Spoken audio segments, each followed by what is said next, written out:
সকালের আলো তখনও পুরোপুরি ফোটেনি।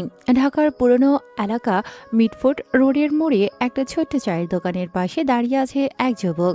গায়ে সাদামাটা ছেঁড়া পাঞ্জাবি, পায়ে পুরনো স্যান্ডেল, কাঁধে একগুচ্ছ খবরের কাগজ, চেহারায় ক্লান্তির ছাপ, চোখের নিচে হালকা কালি জমে আছে। যে কেউ দেখলেই বলবে এ আর কেই বা হবে। এলাকার সাধারণ কাগজওয়ালা, তার নাম রাফি। আরে রাফি ভাই, আজকের পেপার আছে? দেন দেন, অফিসে দেরি হয়ে যাচ্ছে। নেন মালিক ভাই, আজকে একটু বেশি গুরুত্বপূর্ণ খবর আছে, মনোযোগ দিয়ে পড়বেন। দেখুন, প্রথম পাতায় লেখা আছে, পুলিশ অফিসার গালিব খানকে গুলি করে মারা হয়েছে। তাকে মেরে লাশটা আটকে রেখেছে থানার সামনের একটি খাম্বার উপরে। মাথায় গুলি করা হয়েছে। বুকে লিখে রেখেছে খুনির নাম ওয়ার গ্যাং। আপনার কাজ নিখুঁত। কখন কোথায় কি হয় যেন সরাসরি দেখে এসেছেন। হে হে হে। মালিক কাগজ হাতে নিয়ে চলে যায়। রাফি তার পেছনে তাকিয়ে থাকে, সেই মুস্কি হাসি একটু একটু করে মিলিয়ে যায়। চোখ দুটো মুহূর্তের জন্য অন্ধকার হয়ে ওঠে, তারপর আবার স্বাভাবিক। মিটফোর্ড রোডের এই মোড়টা রাফির নিজের চেনা, মানে এখানে এসে কাগজ বেচে প্রতিদিন সকালে। 5 বছর ধরে বিক্রি করছে। এলাকার মানুষ তাকে ভালো ছেলে হিসেবে চেনে, অনেক ভালোবাসে। কেউ কেউ তার জন্য চা নিয়ে আসে, কেউ বাসি রুটি। রাফি সবার সাথে হাসি মুখে কথা বলে, আলাপ জুড়ে দেয়। মাঝে মাঝে কারো দুঃখের কথা শুনি, কিন্তু কেউ জানে না এই সাদামাটা কাগজওয়ালার আসল পরিচয় কি।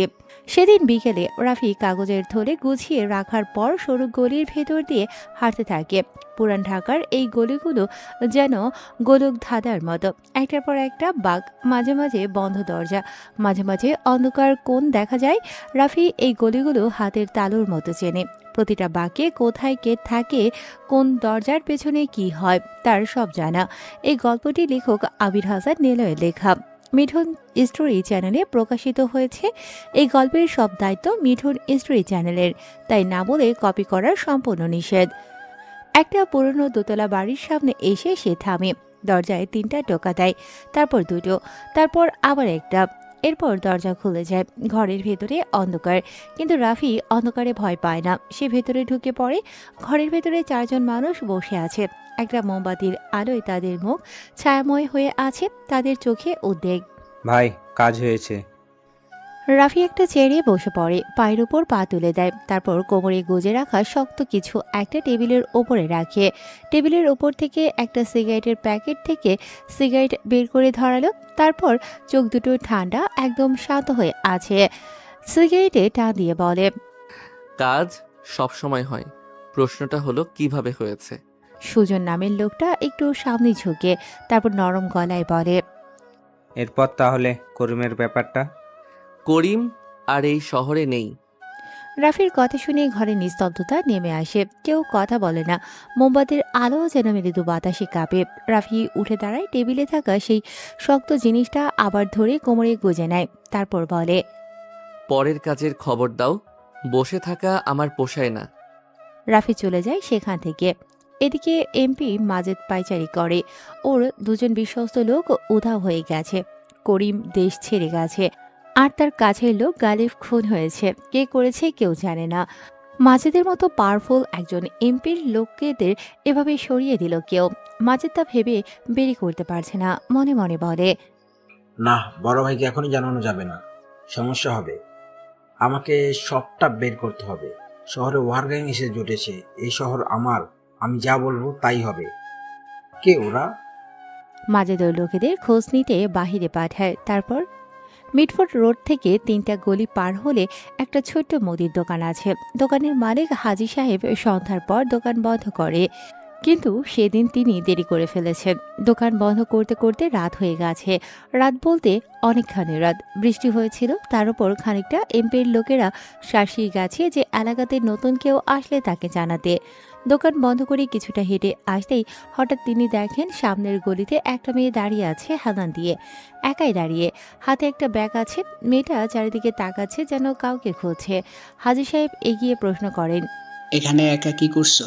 রাত হয়ে গেছে, বাসায় যাও না কেন? জায়গা কিন্তু ভালো না, এমপির লোকজন ঘুরে বেড়ায় রাতে। মেয়েটা তাকায় ওনার দিকে। মেয়েটার মুখে ক্লান্তির ছাপ স্পষ্ট, চোখে হালকা ভয়ও লেগে আছে। সে একটা ঢোক গিলে বলে, মানে কাকা, এই এলাকায় মেস আছে কোথাও? মানে মেয়েদের থাকার জায়গা হবে ভালো? আজকে এই গ্রাম থেকে ঢাকায় এসেছি, কাউকে চিনি না এখানে। খালার বাসাতে গেছিলাম, ওখানে খালু আমার সাথে নোংরামি করেছিল বলে চলে এসেছি রাতে এখানে। বুঝতে পারছি না কি করব। আপাতত একটু থাকার ব্যবস্থা হলে আমি ম্যানেজ করে নিতে পারবো সব। হাজি সাহেব মেয়েটার পা থেকে মাথা অবধি দেখতে থাকে, তারপর মাথা নাড়িয়ে জবাব দেয়। ম্যাচ তো একটা আছে, কিন্তু এখান থেকে একটু দূরে। তবে এই রাতে একা যাওয়া ঠিক না মা, ঠিকানা দিলেও তুমি পথ হারাবে। আশেপাশে তাকায় হাজি সাহেব। ঠিক তখনই সেই গলির মাথায় রাফি এসে দাঁড়ায়। হাজি সাহেব রাফিকে দেখে স্বস্তির নিঃশ্বাস ফেলে তাকে ডাক দেয়। রাফি, এই রাফি, এদিকে আয় বাবা। রাফি এগিয়ে আসে। ল্যাম্পপোস্টের আলোতে হাজি কাকার সামনে একটা মেয়ে দাঁড়ানো। রাফি বলে, কি কাকা? বাবা, এই মেয়েটার একটু সাহায্য করবি? ম্যাচ খুঁজছে, বিপদে পড়ে এদিকে আইছে, একটু হেল্প কর না। আর তুই এমন কালো জামা কাপড় পরে কই যাইতেছিলি? রাফি মেয়েটার দিকে একবার ভালো করে তাকায়, মেয়েটাও তার দিকে তাকালো। চোখাচোখি হয় দুজনের। মেয়েটার নাম অনু। রাফি সেটা জানে না তখনও, কিন্তু সেই মুহূর্তে একটা অদ্ভুত অনুভূতি হয় তার বুকের ভেতরে। এই অনুভূতি রাফির কাছে অপরিচিত। অনেক অনেক বছর পর এরকম কিছু একটা টের পাচ্ছে সে। রাফি সরাসরি তাকিয়ে থাকে, তারপর বলে, কাকা, রাতে খবর জোগাড় করি জানেন তো, অফিসে পাঠাইতে হয়। রাতেই ছাপায় তারা, ভোরে যে আনি আমি। এই মেয়ে চলো। অনু একটু ইতস্তত করে, তারপর প্রশ্ন করে, আপনি কে? মানে আপনাকে চিনি না তো। রাফি হালকা হাসে, এলাকার সবার চেনা সেই নির্মল হাসি। তারপর বলে, আমি রাফি, এখানকার কাগজওয়ালা। হাজি চাচা চেনে আমাকে, ভয়ের কিছু নেই। কথাটা শুনে অনু হাজি সাহেবের দিকে তাকায়। হাজি সাহেব মাথা নাড়ে। রাফি ভালো ছেলে মা, ভরসা করতে পারো। অনু ব্যাগটা কাঁধে ঠিক করে নেয়, রাফির পেছনে হাঁটতে শুরু করে। গলির ভেতর দিয়ে দুজন হাঁটছে, সামনে রাফি, পেছনে অনু। রাস্তার কমলা আলোয় রাফির ছায়া লম্বা হয়ে পড়েছে। অনু আর চোখে তাকায় তার দিকে। সাদামাটা পাঞ্জাবি পরা একটা সাধারণ ছেলে, মাথার চুল একটু এলোমেলো, হাঁটার ধরনে একটা নিজস্ব ছন্দ আছে। কোনো তাড়া নেই, কোনো অস্থিরতা নেই। অনুভাবে এই শহরে সবাই ব্যস্ত, এই লোকটা এত শান্ত কেন সে জানে না। এই শান্ততার নিচে কতটা ঝড় লুকিয়ে আছে। ম্যাসের সামনে পৌঁছে রাফি থামে, তারপর বলে, এই যে মেস, ভেতরে গেলে মেসের বিলকিস আপাকে বলবে রুম আছে কিনা। উনাকে ঢুকলেই ডান হাতে পেয়ে যাবে।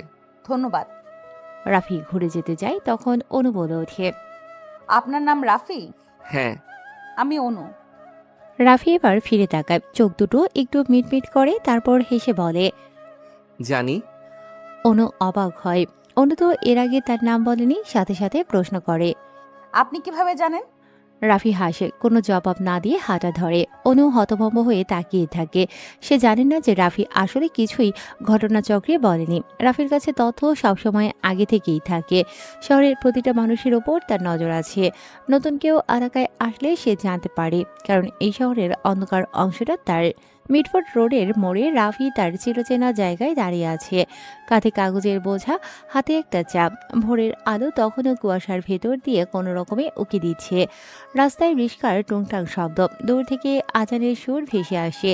পুরান ঢাকার এই সকাল প্রতিদিনের মতোই শুরু হয়। রাফি চায়ের কাপে চুমুক দেয়। চোখ দুটো রাস্তার উপর, দেখতে মনে হয় সে এমনিতেই তাকিয়ে আছে, কিন্তু আসলে সে প্রতিটা মানুষকে স্ক্যান করছে। কে আসছে, কে যাচ্ছে, কার হাতে কি, কার চোখে কি। রাফির এই অভ্যাস অনেক পুরনো। রাফি ভাই, 2টা কাগজ দেন, একটা আমার, একটা বাসার বড় সাহেবের জন্য। রাফি না তাকিয়ে দুটো কাগজ বাড়িয়ে দিল। জলিল ভাই, আজকে একটু সাবধানে থাকবেন। আপনার রাজীব ম্যান মানে বড় সাহেবকেও বলবেন। কেন, কি হয়েছে?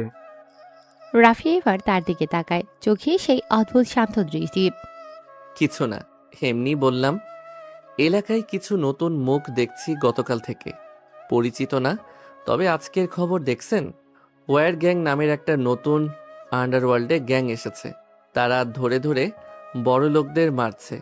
আজকের খবরে দেখেন, ফরিদ ব্যবসায়ীর লাশ পড়ে আছে শহরের বড় ডাস্টবিনের পাশে। হাত আর পা কেটে আলাদা করা হয়েছে। শুনেছি তার সাথে আপনার বড় সাহেবের ভাব ছিল। ধুর, ছাড়ো তো এসব। জলিল মিয়া কাগজ দুটো বুকের কাছে চেপে ধরে দ্রুত চলে যায়। রাফি আবার রাস্তার দিকে চোখ ফেরায়। সেই একই সকালে অনু মেসের ছোট্ট ঘরটায় বসে আছে। রাতটা ভালো কাটেনি একদম। নতুন জায়গা, অপরিচিত সব। বাইরে রাস্তার আওয়াজ বেশি। ঘুম আসেনি ঠিকমতো এসবের জন্য। দুদিন ধরে ঘুমোতেই পারেনি। তাতে চোখের নিচে কালি জমেছে। সে জানালা দিয়ে বাইরে তাকায়। পুরান ঢাকার সকাল দেখে অনু। সরু গড়ি, পুরনো দালান, ছাদে কাপড় শুকোতে দেয়া, নিচে চায়ের দোকানে ভিড়। এই শহর তার নিজের শহর না। সে এসেছে রাজশাহী থেকে। ঢাকা এসেছে একটাই কারণে, একটা চাকরির জন্য। ব্যাগ থেকে কিছু কাগজপত্র বের করে সে। তাতে একটা ঠিকানা লেখা, মিডফোর্ড রোড, ফার্মাসিউটিক্যাল কোম্পানি, 3য় তলা। অনু উঠে পড়ে। মুখ ধুয়ে চুল আঁচড়ে সাদামাটা সালোয়ার কামিজ পরে বের হয় সে। কিছু খায়নি সে। বিলকিস আপা, রাফি আর হাজির নাম শুনেই অনুকে আর প্রশ্ন করেনি, থাকতে দেয়। ভাড়া 4,000 টাকা প্রতি মাসে। মেসের দরজা থেকে বের হতেই গলির বাতাসে পুরান ঢাকার গন্ধ নাকে আসে। মশলা ধোয়া, পুরনো ইট আর রান্নার মিশেল গন্ধ। অনু হাঁটতে থাকে। কিছু দূর যেতেই সে থমকে যায়। মিডফোর্ড রোডের মোড়ে কাগজওয়ালা ছেলেটা দাঁড়িয়ে আছে। মানে কালকের ওই ছেলেটা, রাফি। অনু একটু ইতস্তত করে, তারপর সামনে এগিয়ে যায়। রাফির কাছে এসে বলে, আপনি এখানে? রাফি তার দিকে তাকায়, মুখে সেই চেনা হাসি। হ্যাঁ, এখানেই পাশে থাকি। রাত ভালো কেটেছে? না, কেন? নতুন জায়গা, ঘুম হয় নাকি? কিছুদিন পর হবে। এই শহর একটু সময় নেয়, কিন্তু একবার ধরে নিলে ছাড়ে না। অনু তার কথায় একটু থামে। অদ্ভুত লাগে কথাটা, একটু যেন দুই মানে আছে। কোথাও যাচ্ছেন? চাকরির জায়গা খুঁজছি। মিডফোর্ড রোডে একটা কোম্পানি আছে। অনলাইনে সিভি দিছিলাম, ডেকেছিল আমাকে, তাই আসা। রাফি কাগজের থলে থেকে একটা খবরের কাগজ বের করে দেয়, তারপর বলে, নেন। রাস্তায় কোনো কাগজ পড়লে পথ চেনা সহজ হয়। অনু কাগজটা হাতে নেয়, মেলে দেখে নেয় কোম্পানির ঠিকানা দিয়ে চাকরির সার্কুলার প্রকাশিত খবর। সেটা দেখার পর রাফির চোখের দিকে তাকায় অনু। আপনি গতকাল বললেন আমার নাম জানেন কিভাবে? রাফি চায়ের শেষ চুমুকটা দেয়, কাপটা পাশের দোকানে রাখে, তারপর বলে, এলাকার সবার খবর রাখি। কাগজওয়ালার কাজই তো খবর রাখা। অনু বিশ্বাস করে না পুরোপুরি, কিন্তু আর প্রশ্ন করে না। ধন্যবাদ। অনু হাঁটতে শুরু করে। রাফি পেছন থেকে বলে, সোজা গিয়ে বাঁয়ে মোড় নেবেন, তারপর লাল দালানটা দেখলেই থামবেন, ওটাই গেট। অনু ঘুরে তাকায়। রাফি ততক্ষণে অন্য একজন কাস্টমারের দিকে মনোযোগ দিয়েছে, যেন সে অনুকে খেয়ালই করেনি।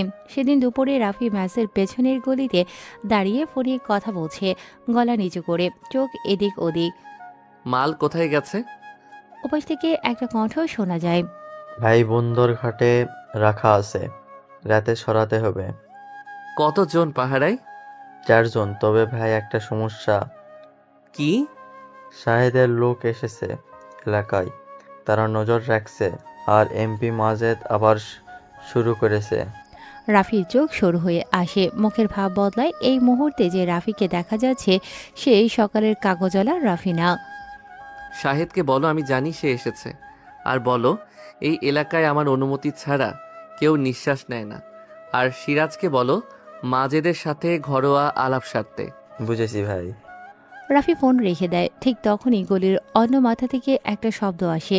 রাফি ঘুরে তাকায়, কেউ নেই সেখানে। কিন্তু রাফি নিশ্চিত এখানে কেউ ছিল, কিন্তু সে কে? সন্ধ্যায় অনু ম্যাসে ফিরে। চাকরির ইন্টারভিউ ভালো হয়েছে, আগামীকাল থেকে কাজে যোগ দিতে হবে। মনে হালকা আনন্দ, অবশেষে কাজটা পেয়েছে সে। মেসের সামনে এসে দেখে রাফি পাশের দেয়ালে হেলান দিয়ে দাঁড়িয়ে আছে। অনু একটু চমকায়, কোনো না কোনোভাবে রাফির সাথে তার দেখা হয়ে যাচ্ছে। আপনি এখানে কেন? চাকরি হয়েছে? হয়েছে, কিন্তু আপনি কিভাবে জানেন আমি চাকরির ইন্টারভিউতে গেছিলাম? আপনি নিজেই বলেছিলেন সকালে চাকরি দরকার। হ্যাঁ, তো কি করেন মেসের সামনে? মহিলা মেসের সামনে ঘুরঘুর করেন কেন? মেসের বিলকিস আপার সাথে একটু কথা বলতে এসেছিলাম, পরিচিত আমার। অনু বিশ্বাস করে, কিন্তু মনের ভেতরে একটা ছোট্ট প্রশ্ন থেকে যায়। দুজন কিছুক্ষণ চুপচাপ দাঁড়িয়ে থাকে, তারপর অনু বলে, এই শহরটা কেমন যেন, মানুষগুলো পরিচিত হওয়ার আগেই মনে হয় অনেক কিছু জানে। এই শহরের কানে খুব জোর। আর চোখে? রাফি তার দিকে তাকায়, সেই চোখ শান্ত, গভীর, অন্ধকারের মতো। চোখে তার চেয়েও বেশি। অনু আর কথা বাড়ায় না, রাফিও না। রাফি চলে যায়, অনু মেসের দরজায় দাঁড়িয়ে তার যাওয়া দেখে। রাত তখন প্রায় 2টা বাজে। পুরান ঢাকার বুকে একটা পরিত্যক্ত গুদাম ঘর আছে। একসময় এখানে কাপড়ের গোদাম ছিল, এখন শুধু ধুলো, মরিচা আর অন্ধকার ছাড়া কিছুই নেই। বাইরে থেকে দেখলে মনে হয় বছরের পর বছর কেউ ঢোকেনি এখানে।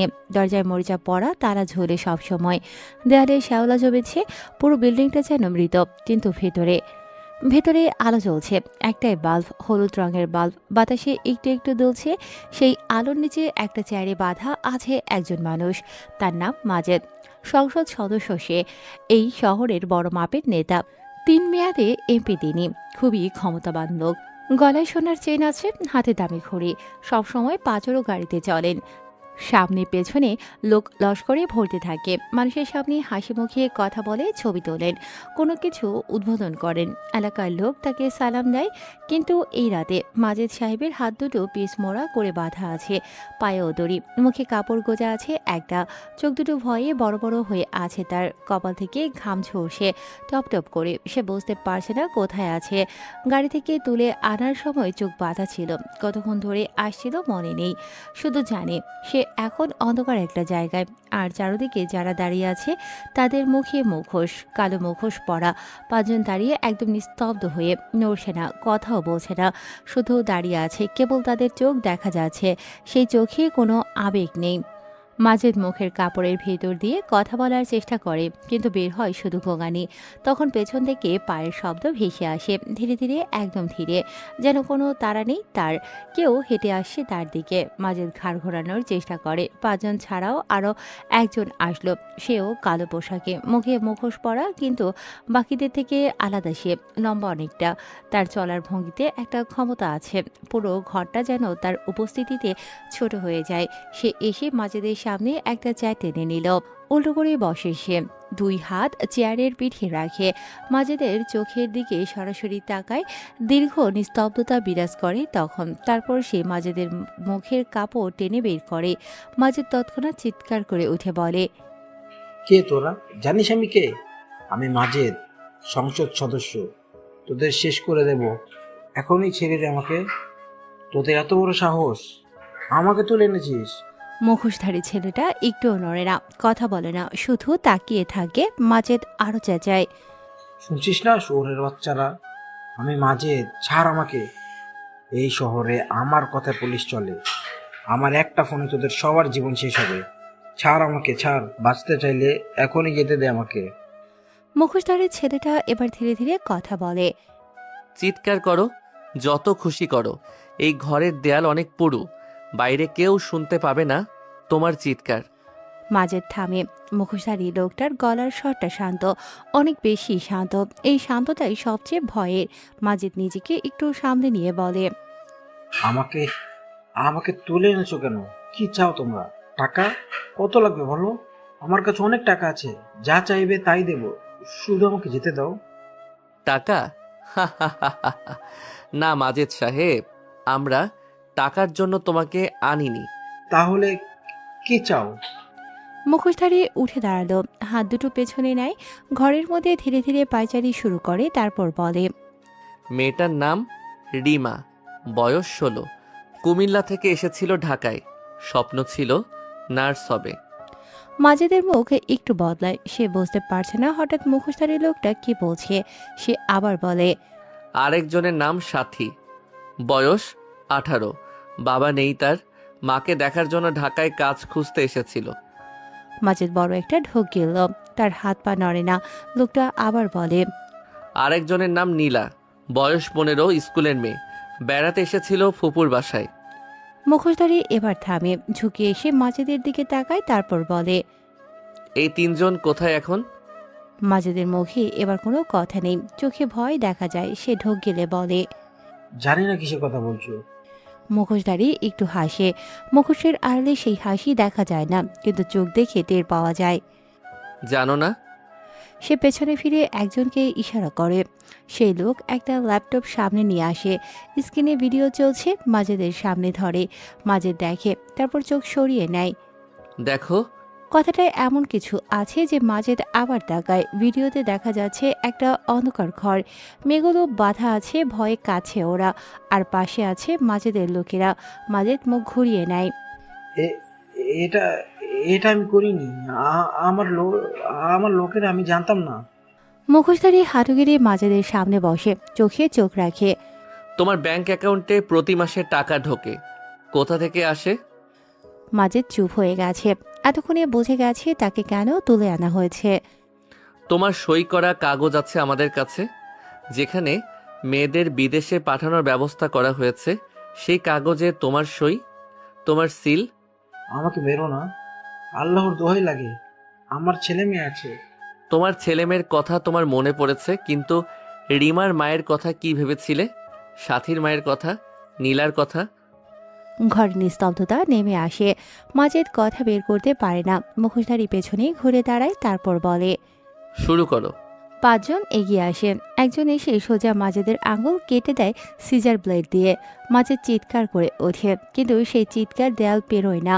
আরেকজন এসে হাঁটুর পেছনে আঘাত করে। মাংসসহ হাড় যেন কেঁপে ওঠে। মাজেদের সারা শরীর কেঁপে ওঠে, চেয়ারটা একটু দুলে ওঠে। থামো, থামো, আমি সব বলবো। বেরো না, দয়া করো। মুখোশধারী হাত ধরে বাকিরা থামে তখন। বলো। মেয়েগুলো মেয়েগুলো মালয়েশিয়ায় আছে, একটা এজেন্টের কাছে। নাম সালাম। তার তার নম্বর আমার ফোনে আছে। আর কতজন? গত গত 2 বছরে 50 জন পাঠিয়েছি। 50 জন? সে পেছনে ঘুরে দাঁড়িয়ে থাকে, কথা বলে না। ঘরে পিনপতন নিস্তব্ধতা বিরাজ করছে। তারপর ধীরে ধীরে ঘুরে বলে। সালামের নম্বর নিয়ে নাও, আর মাজেদের ফোনে যা আছে সব কপি করো। একজন এগিয়ে যায়। মাজেদ একটু স্বস্তি পায়, মনে হয় হয়তো বেঁচে যাবে। তুমি কি ভাবছো আমরা তোমাকে ছেড়ে দেব? মাজেদ আবার জমে যায়। মুখোশধারী এগিয়ে আসে, একদম কাছে এসে বলে। এই গল্পটির লেখক আবির হাসান নিলয়ের লেখা। মিঠুন স্টোরি চ্যানেলে প্রকাশিত হয়েছে। এই গল্পের সব দায়িত্ব মিঠুন স্টোরি চ্যানেলের, তাই না বলে কপি করা সম্পূর্ণ নিষেধ। 50টা মেয়ে, 50টা জীবন, তুমি সেগুলো বিক্রি করেছো পণ্যের মতো। আমাকে আমাকে পুলিশে দাও, আইনের কাছে দাও। পুলিশ? যে পুলিশের অফিসারদের তুমি প্রতি মাসে টাকা ভর্তি খাম পাঠাও, সেই পুলিশ? মাজেদ আর কথা বলে না। মুখোশধারী সরে দাঁড়ালো, তারপর আবার বলল। শেষ করো, কিন্তু দ্রুত না, ধীরে ধীরে, যেন সে বোঝে এই যন্ত্রণা কেমন, যেন সে মনে করতে পারে প্রতিটা মেয়ের মুখ।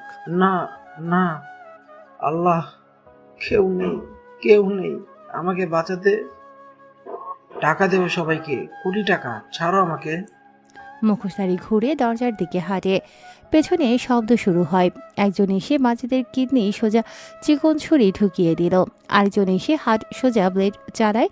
এরপর আরেকজন চোখের ভেতর দিয়ে চাকু ঢুকিয়ে ঝরে ঘোরাতে থাকে। মাজেদের কণ্ঠস্বর একটু একটু করে দুর্বল হতে থাকে। মুখোশধারী দরজার কাছে দাঁড়িয়ে একটু থামে। পকেট থেকে একটা কাগজ বের করে, তাতে লেখা 50টা নাম। সে একবার দেখে, তারপর ভাঁজ করে আবার পকেটে রাখে। বাইরে বেরিয়ে আসে।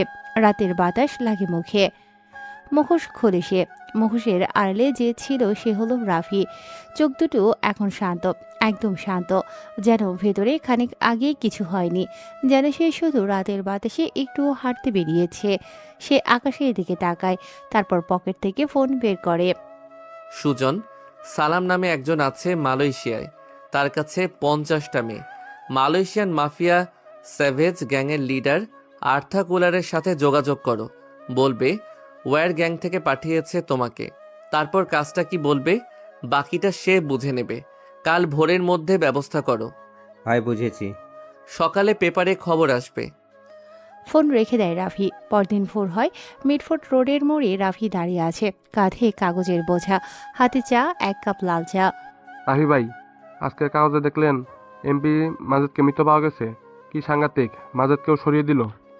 রাফি কাগজের দিকে তাকায়। শিরোনাম বড় করে লেখা, এমপি মাজেদের রহস্যজনক মৃত্যু, খুন করেছে ওয়ারগ্যাং, পুলিশের তদন্ত শুরু। রাফি মাথা নাড়ায়।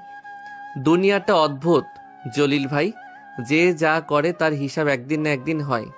জলিল মিয়া মাথা নাড়িয়ে চলে যায়। রাফি চায়ে চুমুক দিতে থাকে। ঠিক সেই মুহূর্তে দূর থেকে অনু আসতে দেখা যায়। অফিসে যাচ্ছে অনু, হাতে ব্যাগ, চুল বাঁধা, মুখে হালকা ক্লান্তির ছাপ। রাফি তার দিকে তাকালো। অনু কাছে আসতেই রাফি একটা কাগজ এগিয়ে দেয়। আজকের পেপার নিন। অনু হাতে নেয়, শিরোনাম দেখে। এমপি মরে গেছে। হুম।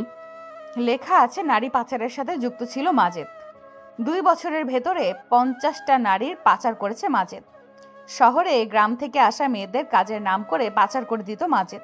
তারপর থানায় পুলিশদের কিনে অন্ধকারে চলতো তাদের বিজনেস। ইস, এই মানুষগুলো কিভাবে পারে?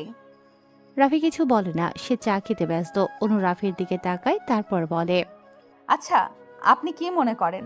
মানে ওই ওয়ার গ্যাং খুন করেছে, সে কি ঠিক করেছে? কেউ কেউ আইনের বাইরে থাকে অনু, তাদের বিচার আইন করতে পারে না। তাহলে কে করে? যার কাছে সাহস আছে। অনু আর কথা বাড়ায় না, কাগজটা ব্যাগে রেখে হাঁটতে শুরু করে। রাফি তার যাওয়া দেখে, মুখে কোনো ভাব নেই, শুধু চোখে একটা অদ্ভুত আলো। পুরান ঢাকার বাইরে নারায়ণগঞ্জ সংলগ্ন একটা বড় বাড়ি। বাইরে থেকে দেখতে আমদানি রপ্তানির ব্যবসা, ভেতরে চলে আসল রাজত্ব। 2 তলা জুড়ে অস্ত্র, টাকা, মানুষে ভর্তি। চারিদিকে পাহারা আছে, ছাদে আছে সিসিটিভি। গেটে 3 জন করে লোক। শাহেদ বসে আছে চেয়ারে, বয়স 50-এর কোঠায়, চেহারা ভারী, মাথার চুল পাকা, কিন্তু চোখের দুটো তখনও তরুণের মতো তীক্ষ্ণ। সেই চোখে তাকালে মনে হয় সে মানুষকে ভেতর থেকে পড়ে ফেলে। বাম হাতের কবজিতে একটা বড় দাগ, পুরনো ছুরির কাটা দাগ এটা।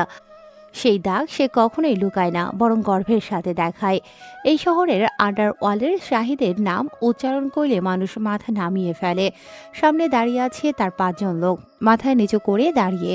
কেউ কথা বলছে না। শাহেদ টেবিলে আঙুল ঠোকে, 1 বার, 2 বার, 3 বার। শুনেছিস মাজেদ মরে গেছে?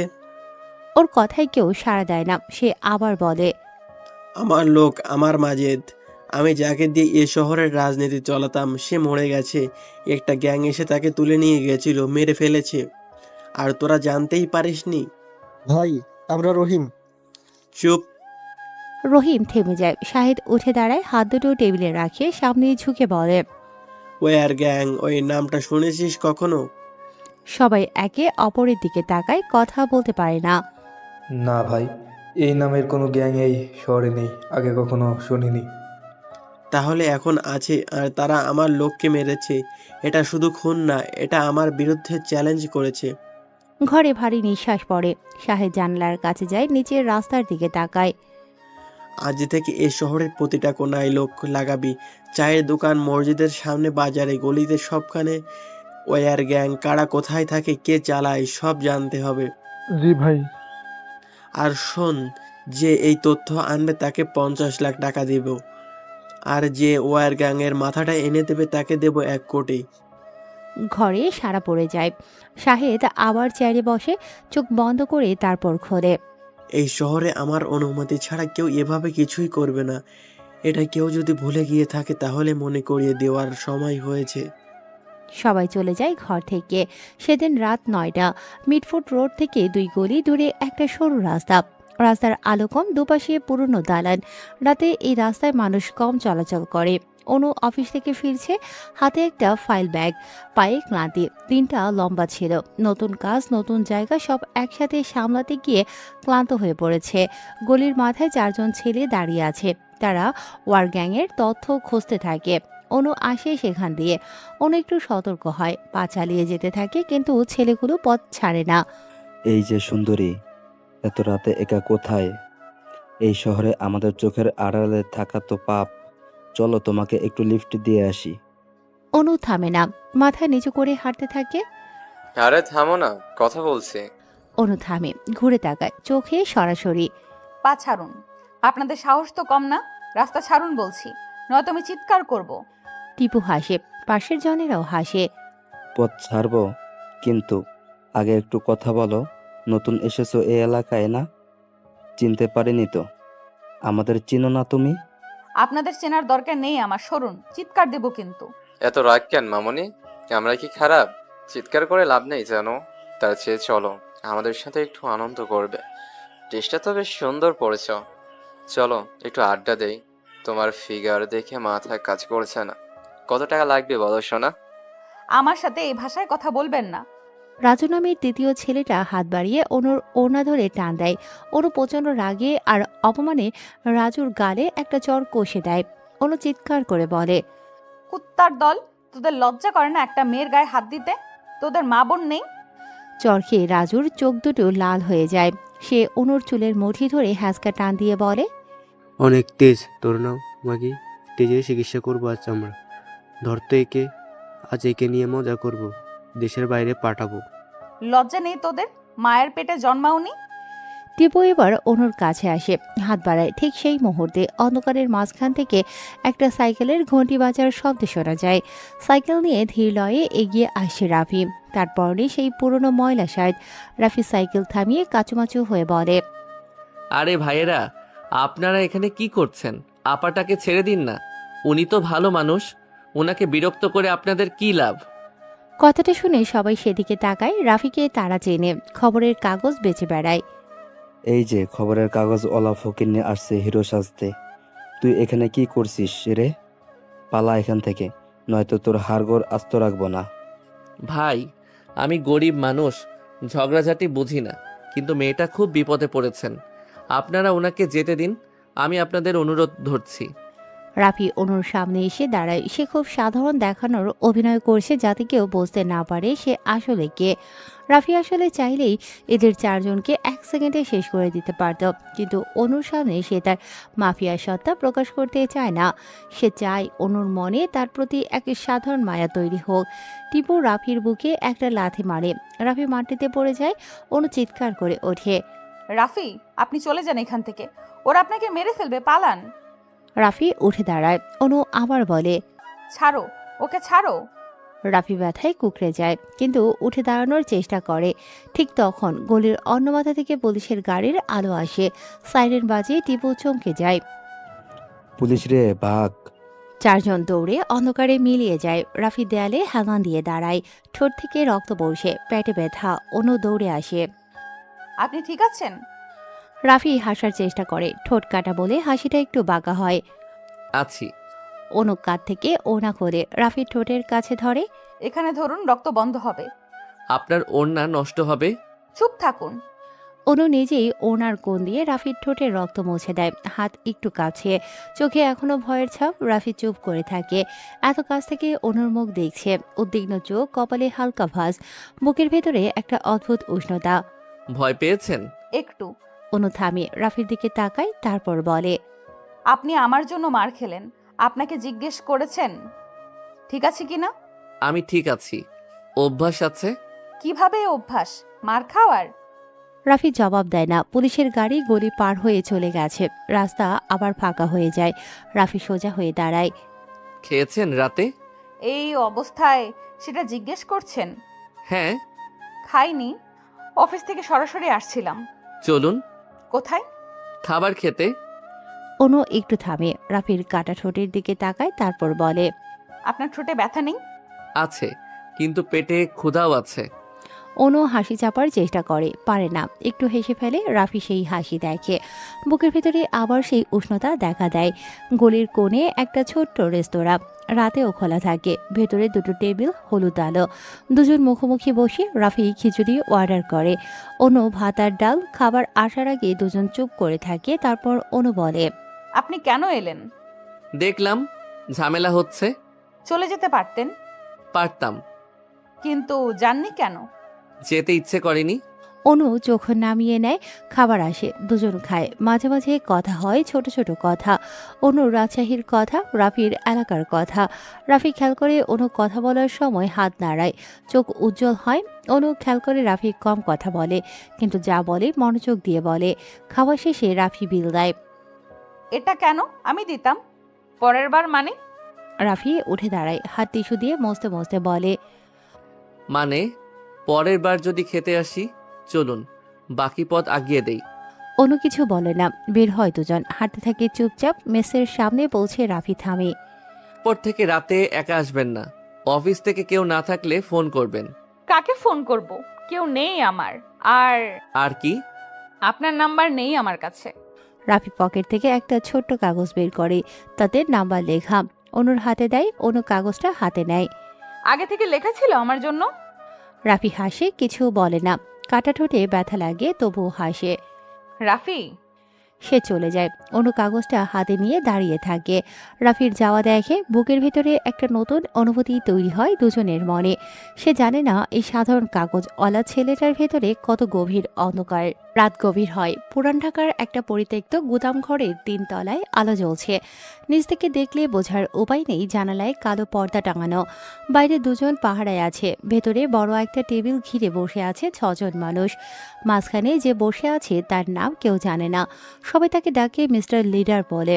চেহারা দেখা যায় না ভালো করে, কেউ তাকে এ অবধি দেখেও নি। চোখে ঠান্ডা দৃষ্টি লেগে থাকে সব সময়, সাথে মাস্ক তো আছেই।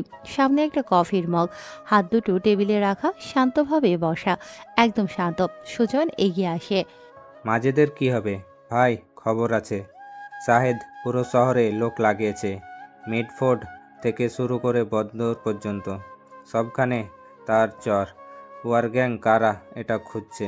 মিস্টার লিডার কফিতে চুমুক দেয়, তারপর একটা সিগারেট জ্বালিয়ে বলে, পাবে না খোঁজ, নিশ্চিন্তে থাকো। ভাই 1 কোটি টাকা অফার করেছে, লোক প্লুব্ধ হতে পারে, যে কেউ খুঁজে দিতে প্রস্তুত।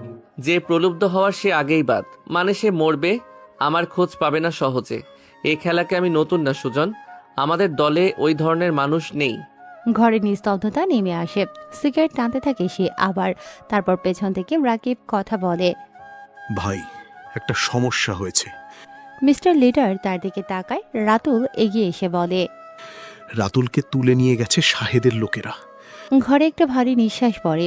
সে জোরে শ্বাস নেয়। তার মিস্টার লিডার সরাসরি জিজ্ঞেস করে, কিভাবে? রাতুল গতকাল রাতে পুরান ঢাকার একটা গলিতে ঝামেলায় পড়েছিল। মাতাল অবস্থায় ছিল। মুখ ফসকে বলে ফেলেছে সে ওয়ার গ্যাংয়ের লোক। শাহেদের চর সেখানে ছিল। খবর পেয়ে রাতারাতি তুলে নিয়ে গেছে। মিস্টার লিডার কিছু বলে না। সে সিগারেট শেষ করে তারপর 2 আঙুল দিয়ে টেবিলে একবার টোকা দেয়। আমার চেহারা দেখেছে রাতুল? না ভাই, আপনি সব সময় লোকেশন চেঞ্জ করেন। রাতুল কোনোদিন এই ঘরে আসেনি, আপনাকে চেনে না। তাহলে শাহেদ কিছু পাবে না। ভাই, রাতুল আমাদের লোক, ওকে কি ছেড়ে দেব? এটা আমাদের সাথে তো বেইমানি হবে। মিস্টার লিডার উঠে দাঁড়ায়, জানালার কাছে যায়, পর্দার ফাঁক দিয়ে নিচে তাকায়। রাতুল জানে কি করতে হবে, সে কথা বলবে না। ওদিকে রাত বাড়ে। শাহেদের গুদাম ঘরের নিচতলায় একটা ছোট ঘর। রাতুলকে এনে ফেলা হয়েছে এখানে। হাত পেছনে বাঁধা, মুখে রক্ত, বাম চোখ ফুলে উঠেছে। শাহেদের লোক ইমরান সামনে দাঁড়িয়ে। বলো, কে লিডার? রাতুল থুথু ফেলে। ইমরান লাথি মারে তার পেটে। রাতুল কুকড়ে যায়, কিন্তু মুখ বন্ধ করে রাখে। ভালোই বলো, কে চালায় ওয়ার গ্যাং? কোথায় থাকে? রাতুল মাথা তোলে, ফোলা চোখে তাকায় সবার দিকে, তারপর বলে, জানি না। ইমরান আবার মারে, এবার আরো জোরে। রাতুলের মুখ থেকে রক্ত পড়ে মেঝেতে। সে বলে, তুমি নিজে মুখে বললে ওয়ার গ্যাং এর লোক, আর এখন বলছো জানো না? লোক ছিলাম, কিন্তু লিডারকে জানি না, কখনো দেখিনি। কেউ দেখেনি তাকে, সে কারো সামনে আসে না। ইমরান বিশ্বাস করে না তার কথা। আবার শুরু করে। ঘন্টার পর ঘন্টা চলে নির্যাতন। প্লাস দিয়ে নখ তোলা, হাতে পায়ে শিক ফোটানো, সুচ ঢোকানো, দম আটকে রাখা, সব নির্যাতন করে ওর ওপরে। তবুও মুখ দিয়ে কথা বের করতে পারে না কেউ। রাতুলের শরীর আর বেশি পারে না সহ্য করতে। চোখ ঝাপসা হয়ে আসে, শ্বাস ভারী হয় তার। শেষবারের মতো ইমরান জিজ্ঞেস করে, বল সবটা, বাঁচিয়ে দিব তোকে। রাতুল চোখ তুলে, ঠোঁটে একটু হাসি। সে হেসে বলে, আমার লিডার কেউই না, একা থাকি আমি, পারলে খুঁজে নে। তারপর চোখ বুজে যায় ওর। ইমরান পেছনে সরে দাঁড়ায়। রাতুল আর নড়ে না। রাতুল মারা যায়।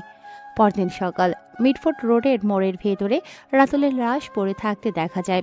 রাফি সাদা পাঞ্জাবি, কাঁধে কাগজের বোঝা নিয়ে দাঁড়িয়ে আছে, আর মুখে চেনা হাসি, কিন্তু ভেতরে খবর পৌঁছে গেছে রাতুল নেই। আর রাফি চায়ে চুমুক দেয়। চোখ বন্ধ করে একটু থাকে সে, তারপর খোলে। পকেট থেকে ফোন বের করে, সুজনকে কল করে। বন্দরে শাহেদের যে চালান আসছে আজ রাতে, আটকে দাও পুরোটা, একটা মালও ছাড়বি না, পুড়িয়ে ফেলবি সব। বুঝেছি ভাই। আর রাতুলের পরিবার আছে? হ্যাঁ ভাই, মা আছে, ছোট বোন আছে। ওদের ব্যবস্থা করো এখনই। ফোন রেখে দেয় রাফি। সেই সকালেই বিলকিস আসে। বিলকিস নামের মহিলাকে এলাকার মানুষ চেনে মেসের মালিক হিসেবে। বয়স 35-এর উপর, কিন্তু এই এলাকার প্রতিটা গলির খবর তার কাছে থাকে। রাফির সাথে তার পুরনো সম্পর্ক। রাফি, পুলিশ বাড়ছে এলাকায়। গতকাল রাতে 3টা গাড়ি এসেছে, সাদা পোশাকেও কেউ কেউ ঘুরছে। জানি আপা। মাজেদের ব্যাপারে তদন্ত হচ্ছে। একজন তরুণ অফিসার নাকি অনেক সক্রিয়। নাম? ইন্সপেক্টর জামিল, নতুন এসেছে। সোজা মানুষ বলে শুনেছি। সোজা মানুষ বিপজ্জনক, চোখে চোখে রাখো। বিলকিস চলে যায় সেখান থেকে। রাফি রাস্তার দিকে তাকিয়ে থাকে। সেদিন দুপুরে রাফি মেসের সামনে দিয়ে যাচ্ছিল। হঠাৎ অনু বের হয়, হাতে একটা ব্যাগ, মুখে একটু ব্যস্ততা ভাব। কোথায় যাচ্ছ? বাজারে, অফিসে আজ হাফ ডে, একটু বের হলাম। রাফি পাশে হাঁটতে থাকে। রাফি বলে, একা যাবেন? যেদিন থেকে আপনার মতো একজন বডিগার্ড পেয়ে গেছি, একা তো আর যেতে পারবো না। বডিগার্ড না, পাড়ার লোক। পার্থক্য কি? বডিগার্ড টাকা নেয়, পাড়ার লোক নেয় না, উল্টো ট্রিট দিয়েছিল। অনু হেসে ফেলে রাফির কথায়। দুজন পাশাপাশি হাঁটে বাজারে ঢোকে। অনুর সবজি দেখছে, দাম জিজ্ঞেস করছে। রাফি পাশে দাঁড়িয়ে থাকে। দোকানদার বেশি দাম বললে রাফি একটু গলা নামিয়ে বলে, দাম ঠিক হয়ে যায়। অনু অবাক হয়। আপনাকে দেখলে সবাই এত ভয় পায় কেন? ভয় পায় না, চেনে। একই কথা। রাফি জবাব দেয় না। রাফি বাজারের ব্যাগগুলো নেয়। বাজার শেষে ফেরার পথে অনু বলে, আপনার ঠোঁট কেটেছিল, এমন কেন? ভালো। দেখি। রাফি একটু অবাক হয়ে তার দিকে তাকায়। অনু রাফির মুখের কাছে একটু ঝুঁকে বলে, এখনো লাল হয়ে আছে, ব্যথা করছে? না। অনু সোজা হয়ে দাঁড়ায়, একটু লজ্জা পায়, তারপর আবার বলে, এত কাছ থেকে দেখলাম কেন জানি না। ঠিক আছে, আবার দেখবেন। দুজন আবার হাঁটতে থাকে। গলির মোড়ে আসতেই রাফি বলে, আজ রাতে অফিস আছে? না, হাফ ডে তো। তাহলে সন্ধ্যায় বের হবেন না? অনু ভ্রু কুঁচকায়। সে এমনি বের হয় না, তবে প্রশ্ন করে, কেন? এলাকায় পুলিশের আনাগোনা বেড়েছে, আর শাহেদের লোকেরাও ঘুরছে। রাতে বের না হওয়াই ভালো। ওই যে যারা আপনাকে বিরক্ত করেছিল। শাহেদকে? এলাকার ঝামেলার মানুষ, চিনতে হবে না। শুধু রাতে বের হবেন না। অনু তার চোখের দিকে তাকায়, তারপর বলে, আপনি কি সবসময় এইভাবে মানুষের যত্ন নেন? রাফি জবাব দেয় না। ওর হাতে তখনও অনুর করা বাজারের ব্যাগ। দিন আমাকে। দরজা পর্যন্ত নিয়ে যাই। কোনো কিছু বলে না, শুধু হাঁটে। দরজার সামনে ব্যাগ দিয়ে রাফি ঘুরে যেতে যায়। অনু পেছন থেকে ডাকে, রাফি। রাফি ঘুরে তাকায়, চুপ করে দাঁড়িয়ে থাকে, তারপর বলে, ধন্যবাদ গতকালের জন্য, আজকের জন্য। কল করব সময় হলে। দরজা বন্ধ করুন ভেতর থেকে। রাফি চলে যায়। অনু দরজায় দাঁড়িয়ে তার যাওয়া দেখতে থাকে। বুকের ভেতরে একটা টান অনুভব করে। সে রাতে বন্দরে শাহিদের চালান আটকে যায়। 5টা ট্রাক দাঁড়িয়ে আছে বন্দরের রাস্তায়। পুরো মাল জব্দ করা হয়েছে, পুড়িয়েও দিয়েছে সুজন। শাহিদ খবর পেয়ে টেবিলে ঘুষি মারে। War gang. ঘরে থাকা সবাই চুপ। শাহিদ পিস্তল নিয়ে গুলি করে উপরে। শুয়োরের বাচ্চা, মাদার ওরে জবাই করব আমি। এই শহরে ওরা কোথা থেকে এলো, কোথা থেকে খুঁজে বের করো এখনই, নইলে তোদের একজন একজন করে মরতে হবে। বাকিরা কেউ কথা বলে না ভয়ে। তারপর চুপচাপ ঘর থেকে বের হয়ে যায়। সপ্তাহ খানিক পর রাত তখন 1টা বাজে। পুরান ঢাকার আকাশে মেঘ জমেছে, বাতাসে ভ্যাবসা গরম। রাস্তায় মানুষ কম, দোকানপাট বন্ধ, শুধু মাঝে মাঝে রিস্কায় টুংটাং শব্দ। শাহিদের 5 জন উচ্চপদস্থ লোক সেই রাতে আলাদা আলাদা জায়গায় আছে, আলাদা গলিতে, আলাদা এলাকায়, কিন্তু ওয়ারগ্যাং জানে কোথায় কে আছে। প্রথম জন হলো ফারুক। সে মেয়র, তবে শাহিদের অর্থের হিসাব রাখে। কোথায় টাকা যায়, কোথায় আসে, সব তার কাছে থাকে। বন্দর ঘাটের কাছে একটা চায়ের দোকানে বসে ফোনে কথা বলছিল। হঠাৎ দোকানের পেছনের দরজা ঘুরে 2 জন মুখোশধারী ঢোকে সেখানে। ফারুক চিৎকার করার আগেই কাজ শেষ হয়। তার বুকে 3টে গুলি চলে পরপর। তারপর বাকি যারা ছিল পালিয়ে গেছে সেখান থেকে। দ্বিতীয় জন হলো সালাউদ্দিন। চেয়ারম্যান পদে আছে সে, তবে শাহিদের অস্ত্র সরবরাহের ডিল তার দ্বারা হয়। গাড়িতে বসে ড্রাইভারকে নির্দেশ দিচ্ছিল কোথায় যাবে সে। শাহিদের গোপন মিটিং আছে। গাড়ি একটা সরু গলিতে ঢুকতেই সামনের রাস্তা বন্ধ দেখা যায়। পেছনে আরেকটা গাড়ি এসে দাঁড়ায়। সালাউদ্দিন বসতে পারে কিন্তু দেরি হয়ে যায়। গলির ভেতরে নর্দমায় জমা পানিতে মুখ চেপে ধরে মেরে ফেলে তাকে। তৃতীয়জন হলো জামাল, কমিশনার সে। তবে শাহিদের মাদক ব্যবসার তদারকি করে। বাড়িতেই ছিল। হুট করে তার বাড়িতে দরজায় টোকা পড়ে। পানির লাইন চেক করতে এসেছি। জামাল দরজা খুলে 3 সেকেন্ডের ভেতরে তার মাথার খুলি উড়ে যায়। চতুর্থ জন হলো রশিদ, সেও ভূমি অফিসার, শাহিদের তথ্য সংগ্রহের লোক। এলাকার চর হিসেবে কাজ করে। একটা মসজিদের পাশে বসেছিল। 5 মিনিটের মধ্যে আর নেই সেও। গলাটা কেটে দেয় পেছন থেকে এসে 2 জন বাইকার। পঞ্চম জন হলো কাইয়ুম, শাহিদের ডান হাত, সবচেয়ে বিশ্বস্ত লোক। নারায়ণগঞ্জের দিকে একটা রেস্তোরাঁয় রাতের খাবার খাচ্ছিল। খাবারের শেষ লোকমা মুখে তোলার আগেই ঘরের আলো নেভে। অন্ধকারে শুধু চেয়ার সরার শব্দ হয়। তারপর নিস্তব্ধতা নেমে আসে। চোখ দুটোতে ছুরি ঢুকিয়ে মুখের ভেতর ভাত ঢুকিয়ে মারা হয়েছে তাকে। পরদিন ভোর, শাহিদের ফোনে একটার পর একটা কল আসতে থাকে। 5 জন কাছের লোক এক রাতে শেষ, 5টা আলাদা জায়গায়। শাহিদ ফোন ছুঁড়ে মারে দেয়ালে।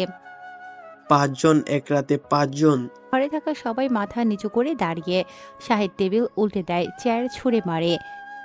এরা কারা, কোথা থেকে আসে, কোথায় যায়, কেউ দেখে না কেন? ভাই, পুলিশকে ডাকি? শাহিদ তার দিকে তাকায়, চোখে আগুন। সে বলে, পুলিশ? হ্যাঁ, এখনই ডাক। ইন্সপেক্টর জামিলকে ডাক। পুরো এলাকা ঘেরাও করতে বলো। ওয়ার গ্যাং নামে যে গ্যাং আছে তাদের ধরতে বলো। কিন্তু ভাই, পুলিশ আসলে আমাদের ব্যাপারেও। তুই কি আমাকে বলে দিচ্ছিস? আমাকে পুলিশ? আমার পকেটে কতজন আছে মনে নেই তোর? ডাক, এখনই ডাক। ওয়ার গ্যাংকে ধরতে বল। আমার লোকের ব্যাপারে একটা কথাও বলবি না। ইমরান মাথা নাড়িয়ে বের হয়ে যায়। শাহেদ জানালার কাছে যায়, রাস্তার দিকে তাকায় সে। এই গল্পটির লেখক আবির হাসান নিলয় লেখা। মিঠুন স্টোরি চ্যানেলে প্রকাশিত হয়েছে। এই গল্পের সব দায়িত্ব মিঠুন স্টোরি চ্যানেলের, তাই না বলে কপি করা সম্পূর্ণ নিষেধ। ওয়ার গ্যাং, তোরা যেই হোস, এই শহরে তোদের জায়গা নেই। এটা আমার শহর ছিল, আছে, থাকবে। মিটফুট রোডের মোড়ে রাফি দাঁড়িয়ে আছে, কাঁধে কাগজের বোঝা। 2টো পুলিশের গাড়ি এসে থামে।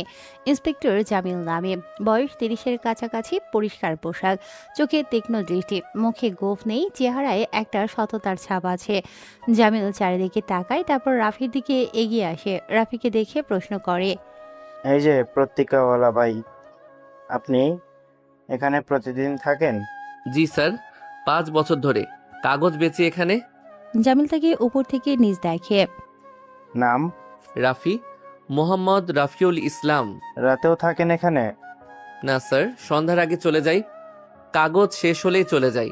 তবে সামনে বাড়ি, মাঝে মাঝে চা খেতে বের হই, তখন এলাকায় লোকজন দেখি। জামিল একটু ঘুরে দাঁড়ায়, তারপর আবার ফের বলে, গত কয়েকদিনে রাতের দিকে কাউকে দেখেছেন? অস্বাভাবিক, অপরিচিত মুখ? রাফি একটু ভাবার ভঙ্গি করে, কপালে ভাঁজ ফেলে। স্যার, মাঝে মাঝে অপরিচিত মানুষ আসে, তবে রাতের বেলা আমি থাকি না, তাই বলতে পারবো না। তবে হ্যাঁ, কদিন ধরে একটু বেশি অচেনা লোক দেখছি এলাকায়, মনে হচ্ছিল কিছু একটা হয়েছে। জামিল রাফির চোখের দিকে তাকায়। রাফি সরাসরি তাকিয়ে থাকে, চোখে কোনো অস্থিরতা নেই, একদম স্বাভাবিক। ঠিক আছে, কিছু দেখলে জানাবেন। একটা কার্ড বাড়িয়ে দেয় সে। রাফি হাতে নেয় সেটা। অবশ্যই স্যার, আপনারা আছেন বলেই তো আমরা নিরাপদ। জামিল চলে যায়। রাফি কার্ডটা হাতে ধরে থাকে, একটু তাকায় সেদিকে, তারপর পকেটে রাখে। মুখে কোনো ভাব নেই। সেদিন রাতে অনু অফিস থেকে বের হতেই দেখে রাফি রাস্তার ওপাশে দাঁড়িয়ে। অনু একটু অবাক হয়, তারপর হাসে, রাস্তা পার হয়ে আসে। আপনি এখানে? এদিক দিয়ে যাচ্ছিলাম। মিথ্যা কথা। কিভাবে বুঝলেন? আপনার কাগজের বোঝা নেই। রাতে কি এমনি এমনি যাচ্ছিলেন? রাতে কাগজ বেচেন না, তাহলে এদিক দিয়ে যাওয়ার কারণ কি? ধরা পড়ে গেলাম, চলেন তাহলে এগিয়ে দেই। অনু হাসে, রাফিও হাসে, দুজন হাঁটতে শুরু করে। খেয়েছিলেন দুপুরে? চলুন, পাশেই একটা জায়গা আছে, ভালো ভাত রান্না করে। আপনি কি প্রতিদিন আমার খাওয়ার দায়িত্ব নিয়েছেন নাকি? নেইনি, কিন্তু নিতে আপত্তি নেই। অনু একটু থমকায়, তারপর আবার হাঁটে। ছোট্ট রেস্তোরাঁয় দুজন মুখোমুখি বসে।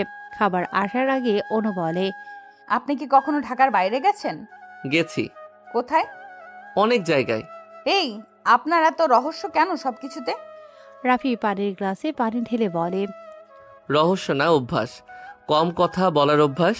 কেন? বেশি বললে বেশি জানা যায়, বেশি জানলে সমস্যা। আপনি কি কখনো ভয় পান কিছুতে? একটা জিনিসে পাই। কিসে? রাফি অনুর দিকে তাকায়, সেই গভীর চোখ। তারপর বলে, কাউকে হারানোর ভয়। অনু চোখ নামিয়ে নেয়। এমন সময় খাবার আসে, দুজন খায়, মাঝে মাঝে কথা হয়। অনু বলে তার মায়ের কথা, রাজশাহীতে একা থাকে। অনু প্রতি মাসে টাকা পাঠাবে। রাফি মনোযোগ দিয়ে শোনে। মায়ের সাথে কথা হয় রোজ? না, রাতে ঘুমানোর আগে। ভালো। আপনার মা? নেই। অনু বুঝতে পারে আর জিজ্ঞেস করা ঠিক না। সে বলে, দুঃখিত। না, ঠিক আছে। খাওয়া শেষ হয়। আজ বিলটা অনু দিয়েছে। তারা বের হয়ে আসে। ফেরার পথে গলির মোড়ে দুজন থামে। অনু বলে, রাফি, একটা কথা জিজ্ঞেস করব? করুন। আপনি কি আমার কথা ভাবেন? মানে এইভাবে আসেন, দেখেন, খাওয়ান, কারণটা কি? রাফি একটু সময় নেয়। অনুর মুখের দিকে তাকিয়ে থাকে কিছু সময়, তারপর বলে, আপনি এই শহরে নতুন, একা থাকেন। এই শহর সবাইকে সমান চোখে দেখে না, তাই আমি আপনার পাশে থাকি। শুধু সেটুকুই? রাফি অনুর চোখের দিকে তাকালো। দীর্ঘ নিস্তব্ধতা বিরাজ করে, তারপর বলে, না। একটাই শব্দ বলে রাফি, কিন্তু সেই একটা শব্দে অনেক কিছু বোঝালো। অনুর বুকের ভেতরে কিছু একটা নড়ে ওঠে। সে যেন হৃৎপিণ্ডের শব্দ শুনতে পায়। আমিও ভাবি আপনার কথা। সকালে উঠে জানলা দিয়ে তাকাই, আপনাকে দেখি কাগজ নিয়ে দাঁড়িয়ে আছেন। মনে হয় দিনটা ঠিকঠাক শুরু হলো আমার। দুপুরে দেখি, রাতেও দেখি। রাফি কিছু বলে না, কিন্তু চোখে একটা উষ্ণতা আসে। অনু ম্যাচের দিকে হাঁটতে শুরু করে। তো আসি। রাতে আর বের হবেন না? জানি, আপনি বলেছেন। রাফি দাঁড়িয়ে থাকে। অনুর যাওয়া দেখে। বুকের ভেতরে একটা অনুভূতি, যেটার নামে সে অনেকদিন মনে রাখেনি।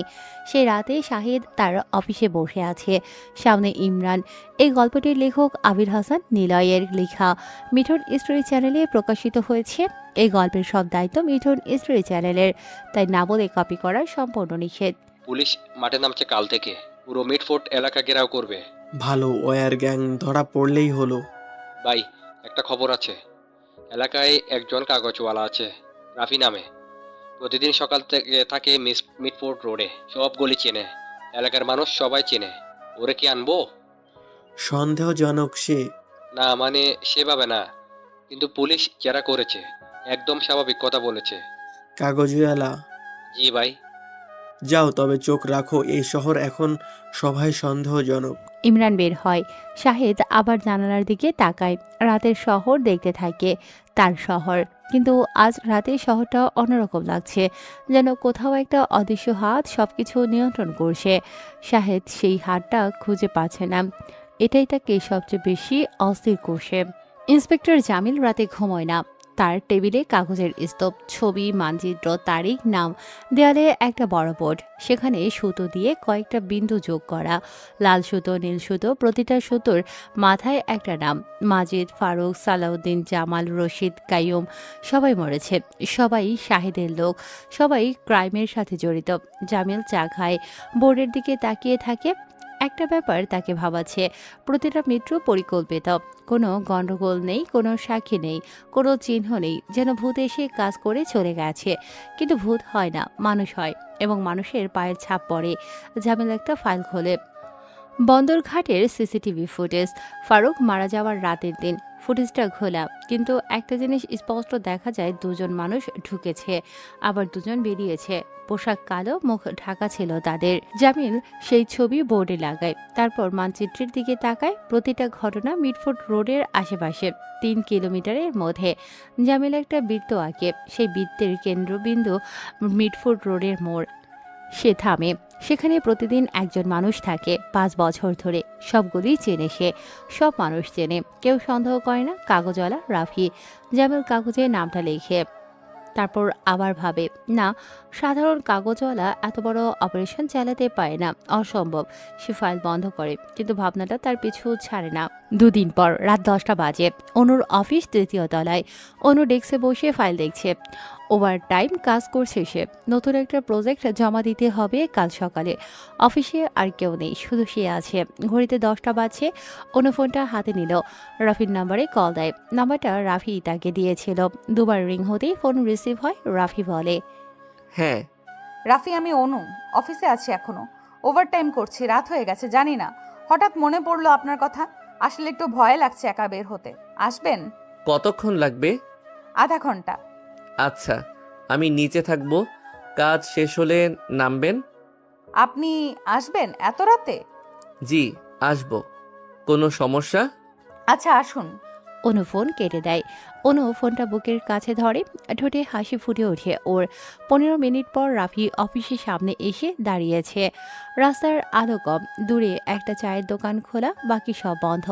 তবে সেটাও মেবি বন্ধ হতে শুরু করেছে। রাফি দেয়ালে হামান দিয়ে দাঁড়িয়ে আছে, পকেটে হাত গুজে। তখন গলির মাথা থেকে 4 জন আসে একটা গাড়িতে। সবার সামনে ইমরান, পেছনে টিপু, সোহেল, বাবলুও আছে। ইমরান রাফির সামনে এসে দাঁড়ালো। উপর থেকে নিচ অবধি রাফিকে দেখে, তারপর প্রশ্ন করে, তুই কাগজ বেচিস এলাকায়? রাফি সরাসরি তাকায় ওদের দিকে, তারপর ভদ্র সুরে বলে, হ্যাঁ। চল আমাদের সাথে। কোথায়? বস ডেকেছে। রাফি একটু নড়ে দাঁড়ালো। সোজা হয়ে দাঁড়িয়ে প্রশ্ন করল, বস? সে কে? চিনি না আমি এই নামের কাউকে, যাব না। ইমরান একটু হাসে, পেছনের 3 জনের দিকে তাকায়, তারপর জোরে একটা শ্বাস নিয়ে বলে, ভালোই ভালোই বলছি চল। না, আমি যাব না। কেন যাব আমি? এত রাতে কি করছিস তুই? চল আমাদের সাথে, কিছু জানতে হবে। বললাম তো যাব না। ইমরান মাথা নাড়ায়। টিপু এগিয়ে আসে, সরাসরি রাফির মুখে ঘুষি মারে সে। রাফির মাথা একদিকে ঘুরে যায়। সেদিন রাতে টিপু মারছিল ঘুষি, আজকেও সে রাফিকে মারছে। সোহেল পেট লক্ষ্য করে লাথি দেয় জোরে। রাফি কুজো হয়ে দাঁড়ালো। বাবলু একটা লোহার পাইপ বের করে গাড়ি থেকে রাফির পিঠে অনেক জোরে বাড়ি মারে। রাফি হাঁটু গেড়ে পড়ে যায় নিচে। ইমরান রাফির চুলের মুঠি ধরে মাথাটা তুলে বলে, এখন যাবি? যাব না। আবার মার। এবার পাইপ দিয়ে পিঠে বদল করে করে পিটাতে থাকে রাফিকে। কাঁধে, পায়ে, পিঠে সবখানে মারে। রাফি মেঝেতে পড়ে যায়, রক্ত বের হতে থাকে, গা ফেটে গোঙাতে থাকে রাফি। ঠিক তখন অফিসের গেট খুলে অনু বের হয়। নিচে এসে দেখে রাফিকে মারছে 4 জন ছেলে। রাফি, কে তোমরা? কেন মারছো? অনু কথাটা বলে দৌড়ে আসে, সবাইকে জোরে ধাক্কা দিয়ে রাফিকে ধরে সে। তারপর বলে, ছাড়ুন ওকে। কি করছেন আপনারা? তোরা মানুষ না জানোয়ার? একটা নিরপরাধ ছেলেকে এভাবে মারছিস কেন? ওকে ছেড়ে দে, তোদের লজ্জা করে না? অনু কাঁদতে কাঁদতে চিৎকার করে বলে। ইমরান সামনে এসে দাঁড়ায়। অনু আবার বলে, আপনাদের লজ্জা নেই? 4 জন মিলে একজনকে মারছেন, ছাড়ুন এক্ষুনি। এই মেয়ে, সরো। তোমার ব্যাপার না এটা, আমরা বুঝবো, সরো। ব্যাপার না? ব্যাপার না মানে? একজন মানুষকে এভাবে মারছেন, এটা ব্যাপার না? আমি আসবো ভেতরে, কোনো সমস্যা? সোহেল অনুর দিকে এগিয়ে আসে, তারপর আবার বলে, বললাম তো সর, বেশি তেজ দেখাবি না। অনু সরে না। সে আরও চিৎকার করে বলে, ছাড়ুন ওকে। কেউ আছেন? Help please. ও কি করেছে? কেন মারছেন? অনু, চলে যান আপনি। না, যাব না। আপনাকে রেখে যাব না। অনু, চুপ করুন আপনি। অনু আবার ইমরানের দিকে তাকায়। ইমরান হাসতে থাকে। অনু বলে, আমি পুলিশ ডাকবো এক্ষুনি। ডাক। তারপর টিপুকে ইশারা করে সে। টিপু এগিয়ে আসে, অনুর গালে জোরে চড় মারে একটা। অনু টলে পড়ে যায়। তারপর টিপু অনুর হাত ধরে টান দেয়। অনুর ঠোঁট ফেটে রক্ত পড়ছে। অনু চিৎকার করে ওঠে। রাফিও চিৎকার দেয়, ছাড়ো, ছাড়ো আমাকে রাফি। রাফি মেঝে থেকে মাথা তোলে। চোখ দুটো বদলে যায় হিংস্রতায়। এই চোখ আগে অনু দেখেনি। এই চোখে কোনো ব্যথা নেই, কোনো ভয় নেই, শুধু ঠান্ডা গাঢ় অন্ধকার আছে। রাফি বলে, মেয়েটাকে ছাড়। অনুর গায়ে হাত দিস না। তোরা যা চাস আমি তাই করব। মরতে চাস? রাফি শটান উঠে দাঁড়ায়, সারা গা ব্যথা। মেয়েটাকে ছাড়তে বলেছি না? এটা শেষবার বলছি। শেষবারে? কিরে, মারবি তুই? কথা বল। টিপু ছাড়ে না। রাফি এগিয়ে যায়। সোহেল ধাক্কা দেয় রাফিকে। রাফি ইট দেখতে পায় গলির মুখে। সেটা তুলে নিয়ে যখনই সোহেলের কাছে আসবে, তখনই সোহেলের মাথায় জোরে বাড়ি মারে। সবাই সেদিকে তাকিয়ে রইল। মাথাটা ফেটে রক্ত বের হচ্ছে। টিপুর দিকে তাকায় রাফি। টিপু ভয়ে হাতটা ছেড়ে দিয়েছে। তোকে বলেছিলাম না অনুর গায়ে হাত দিবি না। তুই নিয়ম ভেঙেছিস টিপু। আর রাফির রাজ্যে নিয়ম ভাঙার শাস্তি কোনো মানুষ সইতে পারে না। রাফি প্রথমে টিপুর হাত মোচড় দিয়ে ধরে, তারপর দেয়ালে আছড়ে মারে। কোমর থেকে ছুরি বের করে টিপুর গলাতে পোঁচ দেয় একটা। কলকল করে রক্ত বের হতে থাকে। অনু কেঁপে ওঠে, ভয় যেন ফ্রিজ হয়ে যায় সে। সোহেল কোনো রকমে দৌড়ে আসে। রাফি ঘুরে ছুরি দিয়ে পেটের ভিতরে জোরে মারে। সোহেল পড়ে যায়। এরপর বাবলু পাইপ নিয়ে আসে। রাফি পাইপ কেড়ে নেয়। পাইপে দিয়েই বাবলুর মাথায় লাগাতার বাড়ি মারতে থাকে, যতক্ষণ না বাবলু মাথা দুভাগ হয়। বাবলু মুখ থুপড়ে পড়ে। ইমরান পেছনে সরে যায়। এই পৈশাসিকতা দেখে সে ভাবতেই পারেনি রাফি ছেলেটা এতটা ভয়ানক হবে। দৌড় দেয় গলির বাইরে। গলির ভিতরে পড়ে আছে 3 জন। রাফি দাঁড়িয়ে আছে, হাঁপাচ্ছে সে। সারা গায়ে রক্ত লেগে আছে। অনু দেয়ালে হেলান দিয়ে দাঁড়িয়ে, হাত পা কাঁপছে, চোখ বড় বড় করে দেখছে রাফিকে। আপনি আপনি এটা কিভাবে? ব্যথা পেয়েছেন? আমার কথা এটা না, আপনি এটা কিভাবে করলেন? কাগজওয়ালা মানুষ এভাবে? ভয় পাচ্ছেন অনু? এই রক্তগুলো আসলে অনেক পবিত্র, কারণ এগুলো শয়তানের রক্ত। আমি আপনাকে বলেছিলাম না আমার জগৎটা অন্ধকার। এই অন্ধকারে শুধু রক্ত আর প্রতিহিংসা থাকে। আপনি আপনি কি মানুষ রাফি? আপনি ওদের যেভাবে মারলেন আমি তো ভাবতে পারছি না। আপনি কি সত্যি সেই রাফি যাকে আমি চিনতাম? রাফি জবাব দেয় না। অনুর হাত ধরে অনু চমকে ওঠে। রাফি বলে, চলুন, এখানে থাকা ঠিক না, সব বলছি। অনুর কথা বলার শক্তি হারিয়ে গেছে। সে কিছুতেই মানতে পারছে না কাগজওয়ালা এতটা ভয়ঙ্কর। হাঁটা ধরে ওরা। মেসের কাছে এসে একটা নির্জন জায়গায় দুজন বসে। অনু রাফির দিকে তাকিয়ে আছে। রাফি কিছুক্ষণ চুপ থাকে, তারপর বলে, আমি কাগজওয়ালা না অনু। অনু কথা বলে না, সে শুধু রাফির দিকে তাকিয়ে আছে। আমি একজন মাফিয়া। এই শহরে এসেছি একটা মিশনের জন্য। 5 বছর লেগেছে মিশনটা বুঝতে। বহু মানুষকে মারছি, তাদের ভিতরে 20 জনই হবে বড় পর্যায়ের নেতা। একটা মানুষকে ধ্বংস করার জন্যই আসা। তার নাম শাহেদ। এই শহরের সবচেয়ে বড় ডন সে।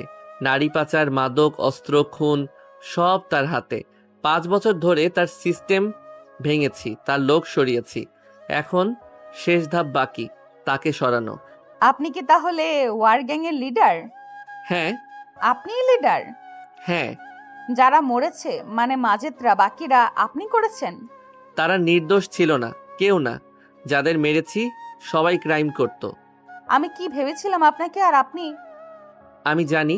তাহলে আমার সাথে কেন এতটা সরলতা দেখালেন? কেন এলেন? কেন যত্ন করলেন? কেন ভালোবাসতে বাধ্য করলেন? রাফি অনুর দিকে তাকায়। জোরে একটা শ্বাস নেয় রাফি, তারপর বলে, কারণ আপনি প্রথম মানুষ যাকে দেখে আমার মনে হয়েছে আমিও একজন সাধারণ মানুষ হতে পারতাম। রাফির কথাতে অনু কাঁদে, নিঃশব্দে কাছে। রাফি কিছু বলে না, শুধু পাশে বসে থাকে। তারপর অনুর হাতটা শক্ত করে অনু রাফিকে জড়িয়ে ধরে। সেই রাতে ইমরান দৌড়ে শাহিদের কাছে পৌঁছায়। হাঁপাচ্ছে, গায়ে রক্ত লেগে আছে। শাহিদ তার দিকে তাকায়। কি হয়েছে তোর? পাখিরা কোথায়? ওই হকারকে ধরতে পেরেছিস? তোকে যে বললাম ওকে নিয়ে আয়, ইনফরমেশন লাগবে। ইমরান একটু সময় নেয়। ইমরান মেঝেতে লুটিয়ে পড়ে কাঁদতে কাঁদতে বলে, বস, ও মানুষ না, ও জ্যান্ত একটা আজরাইল। টিপু, বাবলু আর সোহেলকেও পশুর মতো মেরে ফেলেছে।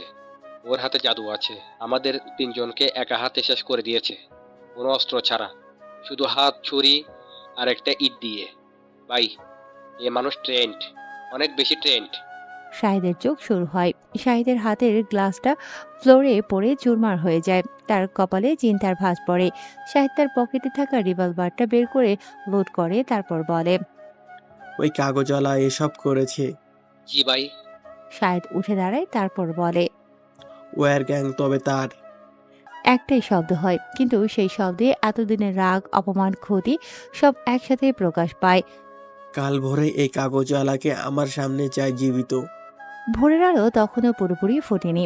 রাফি চোখ খুলে ছাদের দিকে তাকিয়ে থাকে কয়েক সেকেন্ড। গতকাল রাতের কথা মাথায় ঘষে ওর। অনুকে সব বলে দিয়েছে, ঠিক হয়েছে কিনা জানে না, কিন্তু আর লুকিয়ে রাখতে পারেনি। উঠে বসতে যায়, তখনই দেখে ঘরের চারিদিকে পুলিশ দাঁড়িয়ে আছে। 8 জন পুলিশ দাঁড়ানো, সবার হাতে অস্ত্র আছে। দরজায় 2 জন, দুপাশের জানালায় একজন একজন করে, কোণে আর দুপাশায় বাকিরা। রাফি 1 সেকেন্ড চমকে যায়, পরের সেকেন্ডে সিদ্ধান্ত নেয়। বিছানার নিচে হাত দেয় সে, সেখানে পিস্তল রাখে সব সময়। হাত দিতেই বুঝতে পারে বিছানাটা একদম খালি, সেখানে কোনো পিস্তল নেই। রাফির মাথা দ্রুত কাজ করে, কখন নিয়েছে, কিভাবে, ফোনটা কোথায়, সেটাও নেই। ঘরে ঢুকেছে কখন পুলিশ? সে উঠে দাঁড়ায়, পেছনের জানালার দিকে তাকায়। 1-2 জন পুলিশ তার কাছে কিছু না, এক ধাপ এগোয়। ঠিক তখন সামনের দরজা খুলে ভেতরে প্রবেশ করে একজন। পরনে তার কালো শার্ট, কালো প্যান্ট, চোখে সানগ্লাস আর হাতে আছে পিস্তল। পিস্তলটা তারই, সেটা রাফির দিকে তাক করা। রাফি থমকে যায়, সানগ্লাসের আড়াল থেকেও চেহারাটা চেনা যায়। সে অবাক দৃষ্টিতে চেয়ে থাকে কিছু সময়, তারপর অজান্তেই মুখ দিয়ে বের হয়ে আসে একটাই শব্দ, অনু, আপনি? অনু ভেতরে ঢোকে, পিস্তলটা নামায় না, ঠোঁটে একটু হাসি তার। সাধারণ কোনো মেয়ে না সে। অনুর পেছনে জামিল ঢোকে, একটা চেয়ার টেনে আনে সে, অনুর পেছনে রাখলো। অনু বসে চেয়ারটাতে, পায়ের উপর নিচে দুলিয়ে একটু হাসে, পা এক পায়ের উপর তুলে দিয়ে বলে, হ্যাঁ আমি মিস্টার মুখোশের আড়ালে লুকিয়ে থাকা মাফিয়া। আমি পুলিশের হেড অফিসার অনু আহমেদ। 3 বছর ধরে শাহেদ আর ওয়ার গ্যাংয়ের পেছনে পড়ে আছি। এই এলাকায় আসা আমার মিশনের জন্য। আমার সূত্র বলছিল সব খুন এই এলাকা থেকেই পরিচালিত হচ্ছে, তাই এখানে আসা, মেস ভাড়া নেওয়া, নতুন মেস ছদ্মবেশ, সব পরিকল্পনা করা। রাফি দাঁড়িয়ে আছে, মুখে কোনো ভাব নেই, তার যেন কথা বের হচ্ছে না। সে বলে, আপনি কিভাবে জানলেন? অনু সানগ্লাসটা খোলে, রাফির ঘরের টেবিলে রাখে, তারপর বলে, 3 মাস ধরে তোমাকে দেখছি, প্রতিটা মুভমেন্ট নোট করেছি। কোথায় যাও, কখন যাও, কার সাথে কথা বলো, বিলকিসের সাথে কথা, সুজনকে ফোন, রাতে গুদাম ঘরে যাওয়া, সব জানি আমি। তাহলে আগেই ধরতে পারতেন। পারতাম, কিন্তু লিডারকে ধরলে কাজ হয় না, পুরো নেটওয়ার্ক চাই, তাই অপেক্ষা করছিলাম। তবে গতকাল রাতের আগ পর্যন্ত নিশ্চিত ছিলাম না তুমি লিডার। গতকাল রাতে নিশ্চিত হলেন? হ্যাঁ, যখন 3 জনকে একা হাতে মাটিতে শুইয়ে দিলে তখন। তাও সেটা সাধারণভাবে নয়, একদম ভয়ঙ্করভাবে। রাফি জোরে একটা শ্বাস নিল, তারপর ধীরে বলে, অনু, কাজটা ঠিক করলেন না। আপনি জানেন না আমাকে ধরে আপনি কতটা ক্ষতি করলেন, কিন্তু এটাও জানেন না কতটা বড় ভুল করলেন শাহিদকে না ধরে। সে জানোয়ার, আমি না। তুমিও খুনি। হ্যাঁ, কিন্তু কাদের খুন করেছি সেটাও জানেন। অনু চুপ করে থাকে। রাফি একটু এগিয়ে আসে, গলা নামিয়ে বলে, 7 বছর আগে শাহিদ আমার পুরো পরিবারকে মেরেছিল। ঘরে নিস্তব্ধতা বিরাজ করছে। জামিল সোজা হয়ে দাঁড়ায়, অনু চোখ সরায় না। সে প্রশ্ন করে, কেন? আমার বাবা ছিলেন এই শহরের একজন সৎ ব্যবসায়ী। বন্দরে ছোট আমদানির ব্যবসা ছিল তার। শাহেদ চেয়েছিল বাবা তার হয়ে মাল পরিবহন করবে। বাবা রাজি হননি, কারণ শাহেদ আগে থেকেই খারাপ কাজ করত। বাবার সাথে পরিচিত ছিল বড় বড় অফিসারদের, তাই সে বাবাকে চাইতো সব সময়। সেদিন আমার এক বন্ধুর বার্থডে অনুষ্ঠান ছিল। রাতে বাহিরে ছিলাম আমি। রাত 3টায় বাসায় ফিরছিলাম। বাবা, মা, ছোট বোন বাড়িতে ছিল। শুনেছিলাম শাহেদ আমার মা বোনকে ধর্ষণ করেছিল, আমার বাবার হাত পা বেঁধে তার সামনে। এরপর ওরা বেরিয়ে আসে, ঘরে আগুন জ্বালিয়ে দেয়। প্রমাণ ছিল? ছিল, কিন্তু পুলিশ কেস নেয়নি। শাহেদের পকেটে তখন পুলিশ।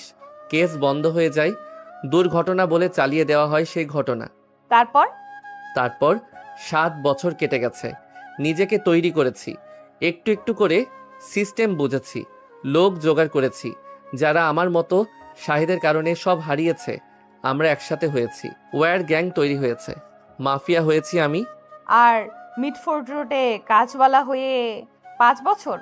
শত্রুকে কাছ থেকে চিনতে হয়, তার সিস্টেম বুঝতে হয়, তারপর একটা একটা করে ভাঙতে হয়। তাই কাগজওয়ালা হয়ে বাকিদের শেষ করতাম। অনু উঠে দাঁড়ালো, তার যে কিছু করার নেই। সব শুনলাম, কিন্তু আইন আইনের জায়গায়। শাহেদকে আমরা ধরবো, তার আগে তোমাকে জেলে ভরতে হবে। অনু? অফিসার অনু। অফিসার অনু? শাহেদ এখনো বাইরে আছে। আমাকে ধরলে সে পালিয়ে যাবে। আমার 5 বছরের কাজ শেষ হয়ে যাবে। আপনার 3 বছরের মিশনও। সেটা আমি সামলাবো। পারবেন না। শাহিদের কাছে এমন লোক আছে যাদের আপনি চেনেন না, এমন পথ আছে যেগুলো আপনার মানচিত্রে নেই, কিন্তু আমার কাছে আছে। অনু একটু থামে, কিন্তু জামিলের দিকে তাকায়, তারপর বলে, নিয়ে নাও। প্রমাণ আছে আমাকে ধরার? কাল যা বলেছ সব রেকর্ড করা আছে। তুমি কি ভাবো আমি বোকা অফিসার? রাফি কিছু বলল না। জামিল এগিয়ে আসে, রাফির হাতে হ্যান্ডকাপ পরিয়ে দেয়। রাফি বাধা দেয় না, শুধু বের হওয়ার সময় একবার পেছনে তাকায়। অনুর চোখে চোখ পড়ে তার, সেই চোখে কষ্ট আছে কিন্তু সিদ্ধান্ত আছে আরো বেশি। রাফি মুখ ঘুরিয়ে নিল। পুলিশের গাড়ি রাস্তায় নামে, মিডফোর্ড রোড দিয়ে বেরিয়ে যায়। রাফি জানালা দিয়ে বাইরে তাকায়। তার কাগজের স্টোর পড়ে আছে, খালি আজ। কোনো কাগজ নেই, কোনো মানুষ নেই। 5 বছরের সকাল আজ অন্যরকম। শাহেদের অফিসে ইমরান ঢোকে দৌড়ে। শাহেদ তখন নাস্তা করছিল। ভাই, কি? কাগজওয়ালা রাফিকে পুলিশ ধরেছে। ভোরবেলা তার ঘর থেকে তুলে নিয়ে গেছে। পুলিশ? জি ভাই, জামিল সাহেবের টিম। শাহেদ খাবার রেখে উঠে দাঁড়ায়, তারপর বলে, রাফি মানে কাগজওয়ালা রাফি, মানে ওয়ার গ্যাংয়ের লিডার। ইমরান মাথা নাড়ায়। শাহেদ একটু হাসে, কিন্তু সেই হাসিতে আনন্দ নেই। পুলিশ ধরে নিয়ে গেছি, কিন্তু রাফি আমার হাতে মরবে, পুলিশের হাতে না। সে আমার পরিচয় জানে, আমার সব কিছু জানে। জেলে থাকতে কথা বলবে সে, কথা বললে আমি শেষ। তাহলে ভাই? রাফিকে পুলিশের কাছ থেকে বের করতে হবে জীবিত, তারপর আমি নিজ হাতে ওরে শেষ করব। পুলিশ ছাড়বে কেন? আরে পুলিশের সাথে সংঘর্ষ হবে, চল। ওরা বের হয়। পুলিশের গাড়ি রাস্তায় চলছে। রাফি পেছনের সিটে বসে আছে, হাতে হ্যান্ডকাফ, চোখ জানালার বাহিরে। রাস্তার দুপাশে পুরান ঢাকার চেনা দৃশ্য। একটু একটু করে পেছনে সরে যাচ্ছে। রাফি ভাবছে কিভাবে বের হওয়া যাবে।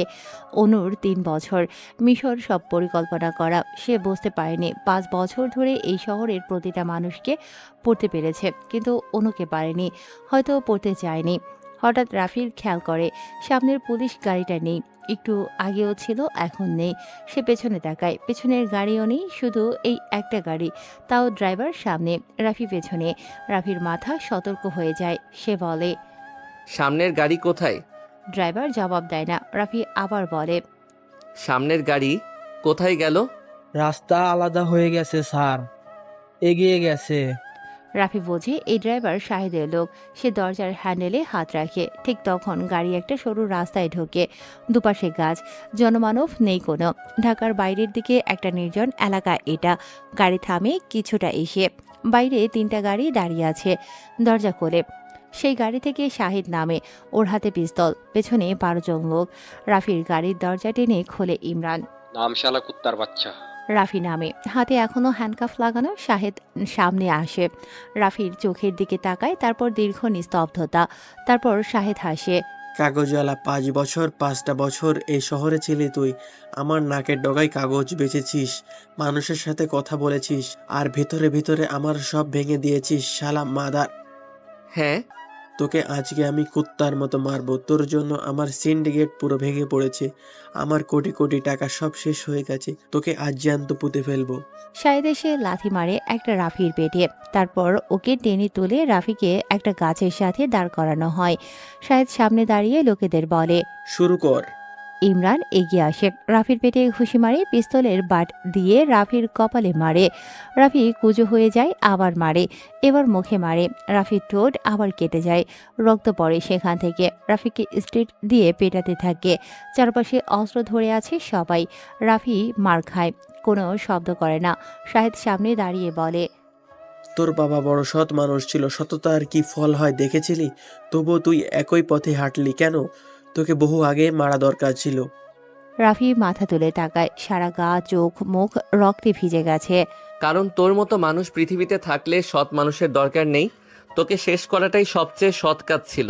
শাহেদ এগিয়ে আসে, রাফির গলা চেপে ধরে বলে, খান পোলা, তোর বাবা আমার কথা শুনলে বেঁচে থাকতো, তোর মা বেঁচে থাকতো, বোন বেঁচে থাকতো। ওদের নাম মুখে নিবি না জানোয়ার। সাহস থাকলে আমার হাত থেকে হ্যান্ডকাপ খুলে তোর লোকদের অস্ত্র সরাতে বল। শাহেদ ছেড়ে দেয় ওর গলা, হাতের হ্যান্ডকাপটা ভাঙে। শাহেদ একটা ছুরি রাফির কবজিতে বসিয়ে বলে, কেন সত্যি কথা বললে কষ্ট লাগে? তোর পরিবার মরেছে কারণ তোর বাবা বোকা ছিল। আমার মতো মানুষের সাথে পারা যায় না রাফি, এটা তুইও বুঝলি না। শাহেদ, তুই একটা কথা জানিস না? কি? কুত্তা সবসময় ভয়ে ঘেউ ঘেউ করে কেন জানিস? কারণ কুত্তার সামনে কখনো বাঘ পড়েনি। রাফির কথা শুনে শাহেদ হাসে, তারপর বলে, বাঘ? তোর লোকজন কোথায়? তারা তো জানেও না তুই কোথায়। রাফি একটু হাসে, কাটা ঠোঁটে ব্যথা লাগে ওর, তবু হাসে, তারপর বলে, জানে। রাগ তোর জানাজানি, মরার জন্য প্রস্তুত হয়। ইমরান ওর জন্য গর্তখোর। শাহেদ রাফির দিকে তাকিয়ে পিস্তলটা ধরে, তারপর গুলি চালাতে যাবে। ঠিক তখন একটা গুলির শব্দ শোনা যায়। ইমরান পাশে দাঁড়িয়ে ছিল, হাত তুলে কিছু বলতে যাচ্ছিল।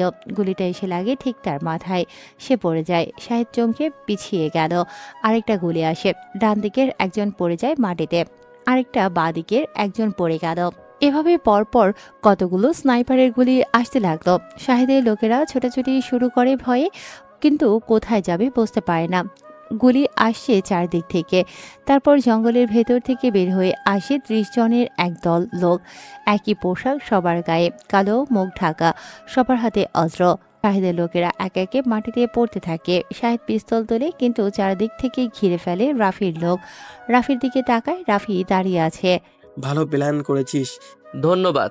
শাহেদ পিস্তল নামায়, একটু হাসে, তারপর বলে, কিন্তু এই লোকগুলো দিয়ে আমাকে মারবি এত সহজে? তাহলে তুই আমাকে চিনিসনি। চিনি, তাই লোকগুলোকে এনেছি, কিন্তু তোকে আমি নিজে মারবো। শাহেদ একটু থামে, তারপর পিস্তল মাটিতে ফেলে বলে, চল হাতে হাতে হোক। রাফি তখন হাত দুটো ঘোরায়। দুজন মুখোমুখি দাঁড়ালো। শাহেদ শক্তিশালী, অনেক বছরের পর বছরের অভিজ্ঞতা তার। রাফি ছিপছিপে গড়নের, কিন্তু ক্ষিপ্রতা আছে। শাহেদ আগে আসে, সরাসরি ঘুষি মারে। রাফি সরে যায়, পাশ থেকে শাহেদের পাজরে মারে একটা পাঞ্চ। শাহেদ একটু টলে, কিন্তু পড়ে না, ঘুরে আসে, এবার লাথি মারে। রাফির বুকে লাগে, পেছনে সরে যায় রাফি। 7 বছর অপেক্ষা করেছিস আমার জন্য, আজ শেষ করবি তাই না? কিন্তু আমাকে শেষ করা এত সহজে না। রাফি জবাব দেয় না। শাহেদ হঠাৎ পকেট থেকে ছুরি বের করে, রাফির পেটে মারে। রাফি সরে যায়, কিন্তু ছুরি পাশ দিয়ে গেল, কাঁধে কেটে যায় রাফির। রক্ত বের হয় সেখান থেকে। শাহেদ আবার আসে, রাফি ছুরির হাত ধরে মোচড় দেয়, ছুরি পড়ে যায়। রাফি সেটা তুলে নিল হাতে। এরপর যখনই শাহেদ তাকে মারতে আসে, রাফি ছুরিটা শাহেদের রানে ঢুকিয়ে জোরে টান দেয়। শাহেদ পড়ে যায় মাটিতে। এরপর রাফি ঘুষি মারে ওর পাজরে, পেটে, মুখে। মার, মেরে দে, কিন্তু জেনে রাখ, আমি মরলেও আমার সিস্টেম থাকবে। আমার পরে আরেকজন আসবে, এই শহর বদলাবে না। রাফি হাঁটু গেড়ে শাহেদের সামনে বসে, চোখের দিকে তাকায়। তোর সিস্টেম আমি ভেঙে দিয়েছি। তোর লোকজন নেই, তোর টাকা নেই, তোর ক্ষমতা নেই। তুই এখন শুধু একটা বুড়ো মানুষ, যে আমার বাবার মতো একজন সৎ মানুষকে পুড়িয়ে মেরেছিল। মা বোনকে নিয়ে খেলেছিলি তুই। রাফি উঠে দাঁড়ায়, পাশে মাটিতে খোঁড়া গর্ত। শাহেদের লোকেরা আগেই খুঁড়ে রেখেছিল রাফির জন্য। রাফি শাহেদের কলার ধরে সেই গর্তের কিনারায় নিয়ে যায়। শাহেদ বুঝতে পারে। না না না। রাফি তাকে গর্তে ফেলে দেয়। শাহেদ নিচে পড়ে। রাফি উপরে দাঁড়ায়, একজন পিস্তল ছুড়ে দিল রাফির দিকে। শাহেদ ভয় পায়, প্রথমবার সে ভয় পাচ্ছে। এই চোখে এই ভয় রাফি আগে দেখেনি। আমার বাবার নাম ছিল আলতাব, মায়ের নাম রেহেনা, বোনের নাম মিম। মিমের বয়স ছিল 13 বছর। তারা আগুনে মরেছিল, তুই দিয়েছিলি সেই আগুন। তখনই 3টি গুলির শব্দ হয়। 3টে গুলি এসে লাগে শাহিদের বুকে, পেটে আর মাথায়। জঙ্গলটা নিস্তব্ধ হয়ে যায়, পাখি উড়ে যায় গাছ থেকে। রাফি পিস্তল নামায়, দাঁড়িয়ে থাকে সে। বুকের ভিতরে কোথাও একটা 7 বছরের ভার একটু হালকা হয়, কিন্তু শূন্যতা আছে। সে আকাশের দিকে তাকিয়ে বলে, মা, বাবা, মিম, শেষ করলাম আজকে প্রসেস। ওর চারদিকে ওয়ার গ্যাংয়ের লোকেরা দাঁড়িয়ে, কেউ কথা বলছে না। হঠাৎ জঙ্গলের একটু দূর থেকে পায়ের শব্দ আসে। একজন এগিয়ে আসে, কালো পোশাক, মুখে মাস্ক পরা, ওয়ার গ্যাং এর মতো। সে সামনে এসে দাঁড়ালো, তারপর মুখোশ খোলে। মুখোশের আড়ালে অনু। রাফি অনুকে দেখে চমকে যায়। তুমি এখানে? অনু একটু হাসে, সেই হাসিতে ক্লান্তি আছে, কিন্তু স্বস্তিও আছে। হ্যাঁ। কিভাবে জানলে? তোমার গাড়িতে ট্র্যাকার ছিল, আমার লাগানো। গাড়ি যখন রাস্তা ছেড়ে জঙ্গলের দিকে গেল তখনই বুঝলাম। আর পুলিশ সরিয়ে দিয়েছিলে কেন? কারণ তোমার আশেপাশে পুলিশ থাকলে শাহেদ আসতো না। আমি চেয়েছিলাম শাহেদ আসুক, তোমাকে ধরেছিলাম, সেটা আমার দায়িত্ব ছিল। কিন্তু শাহেদকেও সরাতে হবে এই শহর থেকে চিরতরে, তাই পুলিশদের ডেকে নিয়েছিলাম শাহেদকে ধরার প্ল্যানে তোমাকে আটক করা। তবে ভাবলাম ওকে ধরলে কারো না কারো ফোন কলে ছাড়তে হবে, তাই মারাই ভালো। রাফি একটু অবাক হয়, সে অনুর দিকে তাকিয়ে থাকে। তুই জানতে এখানে এটা হবে? জানতাম না পুরোপুরি, কিন্তু আন্দাজ করেছিলাম। পেছন থেকে জামিল এগিয়ে আসে, মুখে কোনো ভাব নেই, চোখে প্রশ্ন। ম্যাম, এখন কি করা যায়? অনু একটু সময় নেয়, চারদিকে তাকায়, শাহেদের পড়ে থাকা লোকজন দেখে। গর্তে শাহেদ পড়ে আছে। তারপর জামিলের দিকে ফিরে বলে, শাহেদকে নিয়ে যান। রিপোর্টে লিখবেন শাহেদ আর রাফির মধ্যে ফাইট হয়েছিল। রাফিকে শাহেদ মেরে ফেলে, পরে আমরা পৌঁছে শাহেদকে গুলি করি। শাহেদ ঘটনাস্থলেই মারা যায়, আর রাফির লাশ পাওয়া যায়নি। জামিল একটু থামে, রাফির দিকে তাকায়, তারপর অনুর দিকে। আর রাফি? রাফি এই শহরে নেই, ছিল না, কখনোই ছিল না। জামিল দীর্ঘ নিঃশ্বাস ফেলে, তারপর মাথা নাড়ায়। জি ম্যাম। ঘুরে চলে যায় সে। তার পেছনে বাকি দলও যায়। জঙ্গলে রাফি আর অনু দাঁড়িয়ে। রাফি অনুর দিকে তাকিয়ে আছে। অনেকক্ষণ কেউ কথা বলে না। তারপর অনু বলে, যাও, শহর ছেড়ে দূরে কোথাও। তুই যাবে না আমার সাথে? মানে হলো আমি এই শহর ছেড়ে চলে যাব। তুমি কি যাবে? আমার চাকরি আছে। ইস্তফা দিয়ে যাও। এত সহজ? হ্যাঁ, একটা কাগজে সই করলেই হয়। আমি কাগজওয়ালা, কাগজ আনতে পারবো। অনু হাসি চাপার চেষ্টা করে, কিন্তু পারে না, হেসে দেয়। আপনি একটু আগে মানুষ মেরেছেন জনাব, এখন কাগজওয়ালার রসিকতা করছেন? কাগজওয়ালা পরিচয়টাই আসল ছিল, বাকি সব ছদ্মবেশ। রাফি, হ্যাঁ। তুমি কি সত্যিই ভালোবাসো আমাকে, নাকি এটাও মিশনের অংশ ছিল? রাফি সরাসরি তার চোখের দিকে তাকায়, তারপর বলে, মিশনে ভালোবাসার কোনো জায়গা ছিল না, তুমি এসেছিলে সেই জায়গায়। বলো জায়গাটা তোমার ছিল কিনা? অনু চুপ করে থাকে। রাফি আবার বলে, প্রথম দিন গলির ভিতরে দেখেছিলাম তোমাকে, ব্যাগ কাঁধে, অপরিচিত শহরে একা। তখন থেকে কিছু একটা হয়েছিল আমার মনে, সেটা মিশনে ছিল না। আমিও সকালে জানলা দিয়ে তাকাতাম, তোমাকে দেখতাম কাগজ নিয়ে দাঁড়িয়ে আছো। মনে হতো দিনটা ঠিকঠাক। তুমি সেটা বলেছিলে একদিন। মনে আছে তোমার? তোমার প্রতিটা কথা মনে আছে। তুমি এত রোমান্টিক কথা বলতে পারো সেটা জানতাম না। মাফিয়ারা এমন হয় নাকি? এই মাফিয়া হয়। অনু হাসতে থাকে। সে হাসতে হাসতে বলে, 5 বছর কাগজ বেচেছো, কোনোদিন একটা কাগজও আমাকে পড়তে দাওনি ঠিক মতো। সবসময় বলতে আজকের ব্যাপারে গুরুত্বপূর্ণ খবর আছে। গুরুত্বপূর্ণ খবরই তো ছিল। কিসের খবর? এই শহরে একটা মেয়ে এসেছে যে পুলিশ অফিসার, কিন্তু সেটা জানা যাচ্ছে না, কারণ সে খুব ভালো অভিনেত্রী। তুমি কি জানতে আমি পুলিশ? না, সত্যি জানতাম না। এটা মিথ্যা বলছি না। তাহলে মিথ্যা ছিল পুরো কথাটা। তুমি ভালো অভিনেত্রী না, তোমার চোখে সত্যি লেখা থাকে। মানে আমি ধরা পড়ে গেছিলাম? না, তোমার মিশন ধরা পড়েনি, কিন্তু তোমার অনুভূতি ধরা পড়েছিল। মানে তুমিও যে আমাকে ভালোবাসো সেটা বোঝালাম। কখন? যেদিন ওড়না দিয়ে আমার ঠোঁটের রক্ত মুছে দিয়েছিলে। পুলিশ অফিসাররা সেটা করে না। অনু হাসে, একটু লাল হয় লজ্জাতে। রাফি একটু এগিয়ে আসে অনুর দিকে। অনু লজ্জা নিয়ে বলে, চুপ করো। কেন? সত্যি কথা। শোনো রাফি, তুমি অনেক কিছু করেছো, ভালো খারাপ সব, কিন্তু একটা কথা সত্যি, তুমি ছাড়া এই শহরে আমি একটা দিনও ঠিকমতো থাকতে পারিনি। রাফি কিছু বলে না। সে এগিয়ে এসে শুধু অনুর হাত ধরে। অনু হাত সরায় না, সেও ধরে রাফির হাত। তারপর বলে, এখন কোথায় যাবে? যেখানে কেউ চেনে না আমাকে, যেখানে কাগজ বেচতে হবে না, যেখানে মুখোশ পড়তে হবে না। সেরকম জায়গা আছে? থাকলে খুঁজে নেব। আমার চাকরি আছে, পরিচয় আছে, সব ছেড়ে যাওয়া সহজ না। জানি, কিন্তু যাব। সত্যি? এত সহজে? তুমি 5 বছর কাগজ বেচেছো একটা মিশনের জন্য, আমি 3 বছর এদিক ওদিক থেকেছি একটা মিশনের জন্য। এখন দুইজনের মিশন শেষ, নতুন শুরু হতেই পারে। তুমি অনেক সাহসী। পুলিশ অফিসার, সাহস না থাকলে চলে না। রাফি হাতটা একটু শক্ত করে ধরে। অনু কেঁপে ওঠে। অনু, একটা কথা বলবো? বলো। তুমি প্রথম দিন জিজ্ঞেস করেছিলে তোমার নাম কিভাবে জানলাম। হ্যাঁ, তুমি বলেছিলে জানি, কিন্তু কিভাবে বললে না?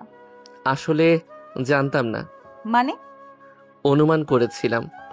তোমার চোখ দেখে মনে হয়েছিল নামটা অনু হওয়া উচিত। অনু হাঁ করে তাকিয়ে থাকে, তারপর হাসতে শুরু করে, বলে, তুমি মিথ্যা বলেছিলে? একটুখানি। মাফিয়া হয়ে মিথ্যা বলা শিখেছো? কাগজওয়ালা হয়েও শিখেছি। অনু হাসতে হাসতে রাফির কাঁধে মাথা রাখে। রাফি একটু অবাক হয়, তারপর স্বাভাবিক হয়। জঙ্গলের ভেতরে সকালের আলো আসতে শুরু করেছে। পাখি ডাকছে, বাতাস হালকা বইছে। অনু তাকে শক্ত করে জড়িয়ে রেখেছে, আর রাফি মাথায় হাত বোলাতে থাকে।